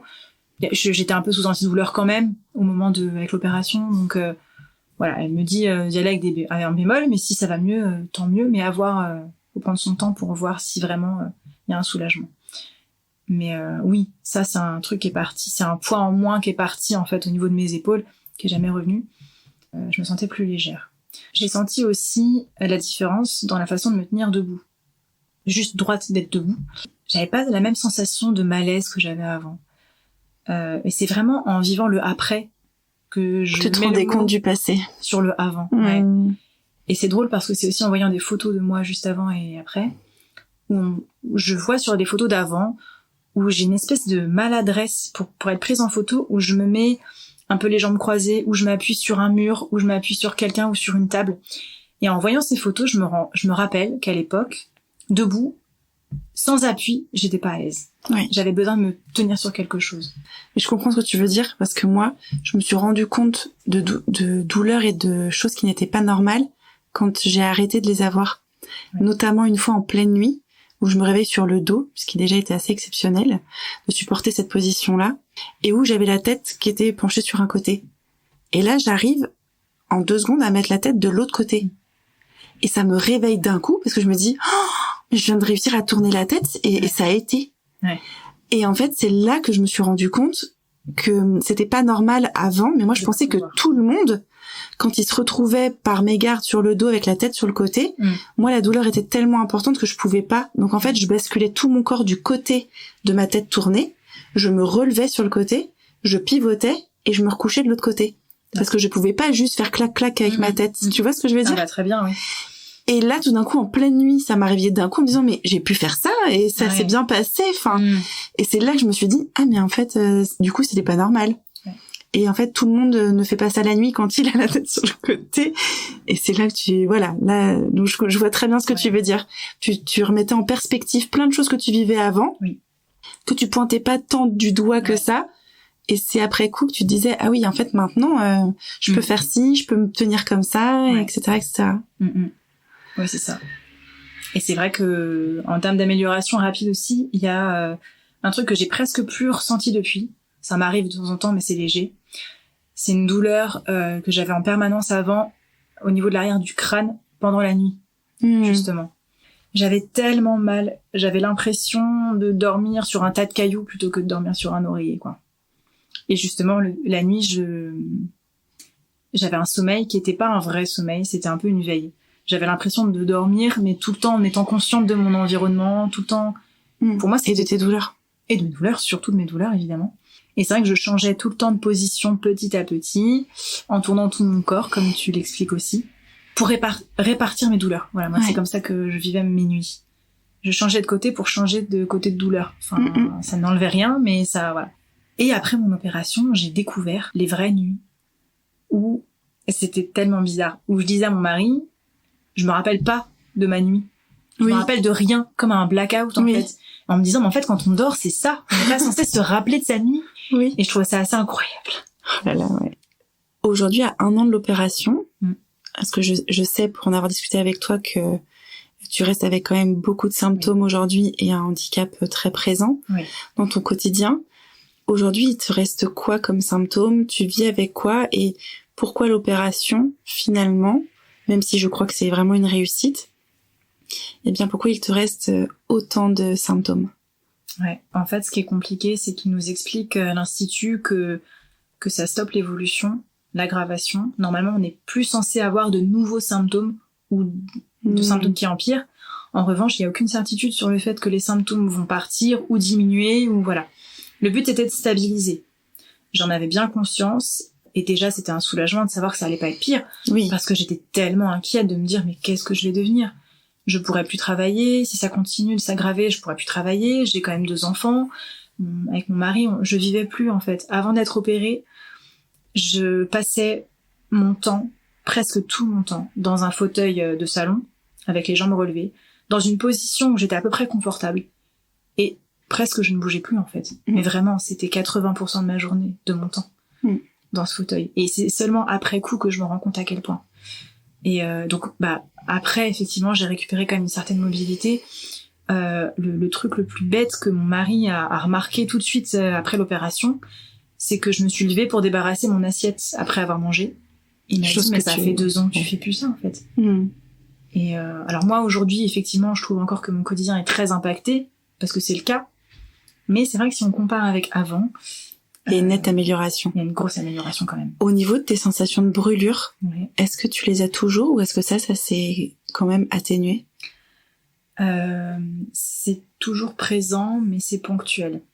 D'accord. Les brûlures. Ce n'est plus permanent. Et c'est surtout en période froide. Alors voilà, je pense qu'il y a un lien avec peut-être avec la météo, j'en sais rien. Mais ça fait au moins 3-4 ans là que ça revient vraiment automne-hiver. Et que vers printemps-été, ça me laisse presque entièrement tranquille. Voilà, j'ai pas trouvé encore d'explication, mais bon. Voilà, ça me brûle surtout dans les bas des jambes. Les fourmillements reviennent très régulièrement, mais comme ils sont pas douloureux, ça me gêne pas trop. Ça va être des fourmillements dans les bras, dans le dos, mais c'est une sensation présente, mais qui me gêne pas plus que ça. Par contre, mes douleurs de jambes et ma faiblesse motrice dans les bras et dans les jambes, elle est toujours aussi importante. Et elle est quand même très handicapante au quotidien. Ça me limite quand même dans beaucoup de choses. Je marche très très peu. J'utilise un fauteuil roulant pour faire des sorties en famille un peu longues, parce que je peux pas marcher plus de 15 minutes avant d'avoir vraiment trop mal aux jambes. J'arrive à travailler encore aujourd'hui à temps partiel, à un rythme un peu trop lourd pour moi, mais j'arrive à tenir le coup, même si c'est quand même pas évident. Voilà, j'ai toujours ce brouillard mental qui est là, moins fort, et surtout c'est variable. Ce qui est différent d'avant, c'est que tous mes symptômes étaient permanents, et aujourd'hui, ils sont très variables. Alors, du coup, c'est un peu dur à gérer parce que ça va, ça vient en permanence. J'ai jamais aucun symptôme, j'ai toujours quelque chose et plusieurs. Mais j'ai quand même des moments un peu d'accalmie que je n'avais pas du tout avant. J'aimerais qu'on dise un mot sur la reconnaissance de cette pathologie en France, puisqu'on en a parlé un petit peu avant, et tu as dû financer toi-même l'opération, puisque c'était donc en Espagne que tu t'es fait opérer, non pas en France.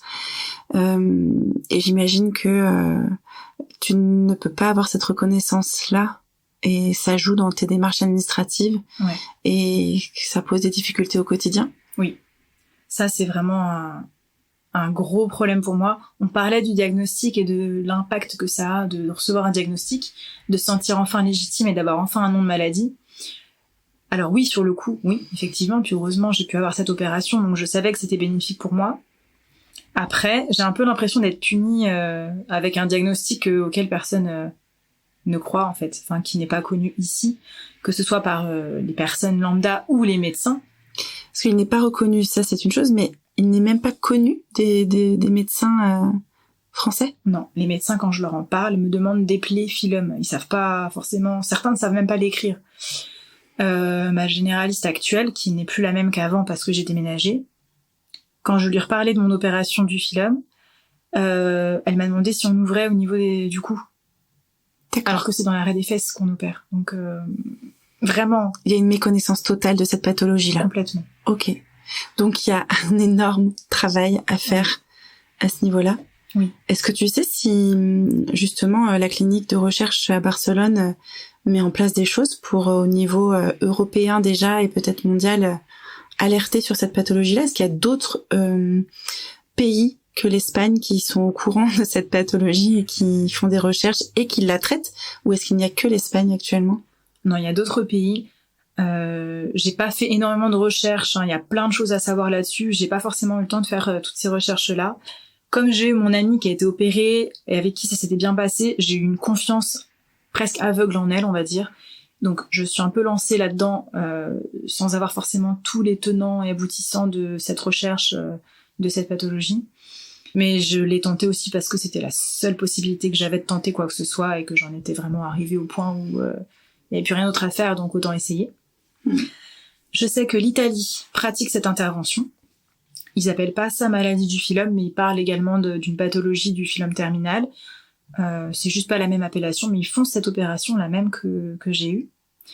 Et ils font le lien, comme Barcelone, entre les malformations du cervelet et la scoliose, ainsi que la syringomyélie, si c'est en fait des problèmes de liquide dans la moelle épinière. D'accord, ça m'intéresse parce que j'en ai déjà entendu parler. Oui. En fait, c'est vrai que j'ai oublié de dire ça avec Barcelone. Il y a 3 maladies phares qui sont liées avec le phylum. Il y a donc la scoliose, la descente du cervelet, donc qui s'appelle Chiari, et la syringomyélie. D'accord. La syringomyélie, c'est donc une cavité de liquide qui se fait dans la moelle épinière. Donc avoir une de ces 3 pathologies ou l'ensemble doit vraiment alerter les personnes qui pourraient nous écouter si elles ont d'autres symptômes sur la possibilité d'avoir cette maladie du phylum terminal. Voilà. D'accord, ok. Sachant que c'est une piste à creuser en tout cas. Voilà. Après, on peut avoir un peu de réticence parce que voilà, évidemment, c'est une clinique privée à l'étranger par rapport à nous. J'ai été quand même en contact avec pas mal de patients via les réseaux. J'ai connu des personnes qui ont eu un diagnostic négatif. Une amie qui avait une scoliose et beaucoup de douleurs, beaucoup de problèmes, et on lui a dit qu'elle elle rentrait pas dans ce critère-là. Donc ça rassure aussi de se dire qu'ils n'acceptent pas tout le monde et que c'est pas juste pour se faire de l'argent. Bien sûr. Parce que c'est une crainte qu'on peut avoir qui est légitime. Oui. Voilà. Mais oui, effectivement, moi j'ai la scoliose, le début de Chiari, mais pas un vrai. Et pareil au niveau de la moelle épinière, j'ai aussi en fait des choses dedans. J'ai ce qu'on appelle les ischémies, c'est des petits endroits en fait dans la moelle où on voit qu'il y a la vascularisation se fait pas bien en fait. Il y a des petites interruptions d'écoulement, enfin voilà, de continuité. Ouais. En France, ça se voit sur les IRM parce que moi-même à l'œil nu, je le voyais. Il y avait plein de petits traits blancs dans ma moelle, très fins, très légers. Et je me demandais si c'était pas une anomalie. Tous les radiologues en France n'ont rien dit là-dessus. Et en arrivant à Barcelone, ils m'ont montré mes examens, ils m'ont expliqué les choses qu'ils voyaient. Et ils m'ont montré ces fameux petits traits blancs en me disant que c'était des ischémies, que ça montrait que il y avait une mauvaise vascularisation dans la moelle épinière à cause de la tension du phylum, en fait, qui, voilà, ça tire sur le cervelet, ça étire un petit peu aussi la moelle, et du coup, il y avait, ça pouvait aussi être la cause de mes troubles, de mes symptômes neurologiques. À la fois le cervelet et ce que je peux avoir dans la moelle épinière. En France, quelle serait la spécialité concernée par cette pathologie-là? C'est de la neurologie, mais... Des neurochirurgiens, du coup? Oui. Mais en France, le souci, c'est qu'il y a un parti pris des neurochirurgiens français en défaveur. Ouais, disant que le phylum terminal n'a pas de cause, n'est pas en lien avec une malformation de Chiari, qui a un autre traitement en France qui existe. C'est une opération, c'est une craniectomie, donc c'est une opération qui est lourde. Le but est de retirer une partie de la boîte crânienne pour faire de l'espace, pour libérer un petit peu la pression intracrânienne. Mais on est d'accord que la maladie de Chiari, c'est ça? Oui. N'est pas uniquement liée à la maladie du phylum. Non. Voilà, donc il peut y avoir deux indications. Il peut y avoir la maladie du phylum peut provoquer la maladie de Chiari, mais il peut y avoir aussi une descente du cervelet qui n'a rien à voir avec la maladie du phylum. Exactement. Ok. Donc peut-être que cette indication de craniectomie, elle vient à ce moment-là. Ou pas toujours, c'est ça? Peut-être qu'il y a certaines fois où ils pensent que c'est une pathologie isolée, alors qu'en fait, elle pourrait être celle du phylum et être réglée par une toute petite incision juste au-dessus de l'arrêt des fesses. Ouais. Bah, disons que les médecins de Barcelone pensent qu'il y a beaucoup plus de personnes atteintes de cette maladie que ce qu'on pense. D'accord. Ok. Voilà, j'ai pas les chiffres évidemment, mais pour eux, c'est pas une maladie si rare que ça. Mais sauf qu'on la détecte pas encore. Et qui est encore très méconnue. Ouais, c'est ça. Ok. Ce qui est assez insupportable, honnêtement, c'est que j'ai déjà eu des contacts via les réseaux de quelques personnes qui se sont reconnues dans mes symptômes et dans ma maladie. Et il y a certaines personnes qui avaient justement, par exemple, une malformation de Chiari, des symptômes, et dont les médecins leur disent que la malformation est trop légère et qu'elle n'est pas la cause de leurs symptômes. Pour autant, ils n'ont pas d'explication sur leurs symptômes. Les symptômes collent totalement avec un Chiari, mais ils disent que non, c'est pas lié. Et ils les laissent comme ça dans l'errance. J'ai eu quelques témoignages comme ça, dont quelques personnes qui ont eu leur diagnostic à Barcelone. Après coup. Ouais. J'ai eu quelques contacts de personnes qui finalement ont pu... Et qui, eux aussi, suite à l'opération, ont vu vraiment leur vie se modifier avec un allègement de leurs symptômes. Alors, c'est tellement récent que j'ai pas encore eu de suivi avec ces personnes-là. Je sais que, voilà, la dernière personne avec qui je parlais me disait qu'elle était contente parce qu'elle allait essayer de programmer l'opération. Mais c'est compliqué parce qu'il faut réunir l'argent. Voilà, c'est pas remboursé pour l'instant par la sécurité sociale. On peut faire une demande de prise en charge d'opération à l'étranger. Mais comme la maladie n'est pas reconnue par la médecine française et donc par la sécurité sociale, c'est compliqué qu'ils valident cette opération-là à l'étranger. Pour le moment, c'est refusé. Pour le moment, ils refusent de financer cette opération. C'est pas légitime pour eux de faire cette intervention-là. D'accord. Il y a des personnes actuellement qui se battent pour une reconnaissance, qui sont en procès pour essayer de faire reconnaître ce remboursement-là, pour l'obtenir. Moi, je me suis pas lancée dans ces démarches-là parce que j'ai pas le courage. Mais pas l'énergie, peut-être. Pas l'énergie. T'as l'énergie à mettre ailleurs dans ton quotidien. Ouais. De maman, j'ai de plus femme. J'ai plus envie d'être là-dedans, en fait. Heureusement qu'il y a des personnes qui essaient de se battre pour ça, et qui ont le temps et l'envie et le courage parce que ça peut peut-être faire avancer la cause, j'espère. Je suis un peu de près les quelques personnes qui font ça. J'espère qu'elles obtiendront gain de cause. Ouais. Là, tu l'as aujourd'hui, et c'est ta participation aussi pour faire connaître cette pathologie-là, ton parcours. Et voilà. C'est à ton échelle, c'est ce que toi t'as pu mettre en place et c'est déjà énorme. Ouais. Voilà, après c'est aussi pour ça que j'essaye un petit peu de partager sur les réseaux, sur ma maladie, sur mon quotidien, sur le fait d'avoir un handicap invisible aussi, qui est compliqué à vivre. Ouais, voilà, sur le fait d'avoir 30 ans, d'avoir l'air d'aller très bien, et de temps en temps de devoir me déplacer en fauteuil, alors qu'on comprend pas forcément pourquoi, le fait d'avoir des douleurs et des difficultés au quotidien. Du coup, ce manque de reconnaissance, j'imagine qu'aujourd'hui, il est compliqué dans le suivi que tu peux avoir au niveau médical ? Oui, complètement. J'ai la sensation d'être un peu abandonnée par les médecins ici en France, comme ils ne connaissent pas ma pathologie, il n'existe pas ici d'experts dans cette maladie-là. Les médecins ne comprennent pas forcément mes symptômes, j'ai pas forcément d'aide pour ça. Par exemple, j'ai pu aller voir une orthophoniste pour voir si on pouvait m'aider un petit peu avec mes problèmes de déglutition. Mais c'est assez léger. En fait, elle entend bien tout ce que je lui décris. Ça montre bien qu'il y a un souci de dysphagie d'origine neurologique. Mais elle a pas les clés pour m'aider parce qu'elle ne comprend pas vraiment la cause. Quand elle fait les examens physiques, c'est trop léger. C'est pas comme les autres patients, donc elle ne sait pas comment m'aider. Et c'est pareil aussi pour mes douleurs au niveau des jambes, par exemple, qui me gênent énormément au quotidien pour marcher. J'ai déjà vu des kinés qui ne savent pas m'aider non plus. Ils me font des exercices qui me font encore plus mal, en fait. Et puis voilà. La justification de ces douleurs, comme elle n'est pas vraiment comprise, on me propose pas d'aide. Ma généraliste refuse, par exemple, de me faire une prescription de taxi pour aller faire de la balnéo. À Barcelone, ils m'ont recommandé de faire de la balnéo ou de la piscine. Oui, c'est ce que j'allais te demander. Pour le coup, Barcelone, quand ils reçoivent des personnes espagnoles, du coup, qu'est-ce qu'ils préconisent après l'opération comme soin ? Par rapport à ce que j'ai, justement, actuellement, ils m'ont conseillé de voir un ORL et une orthophoniste. Mais du coup, l'orthophoniste allait rester sur un je sais pas quoi faire parce que ça correspond pas à ce que je connais. Mm-hmm. Elle m'avait proposé une exploration un peu plus poussée, mais quand j'en ai parlé à mon généraliste pour avoir l'ordonnance, elle a pas voulu.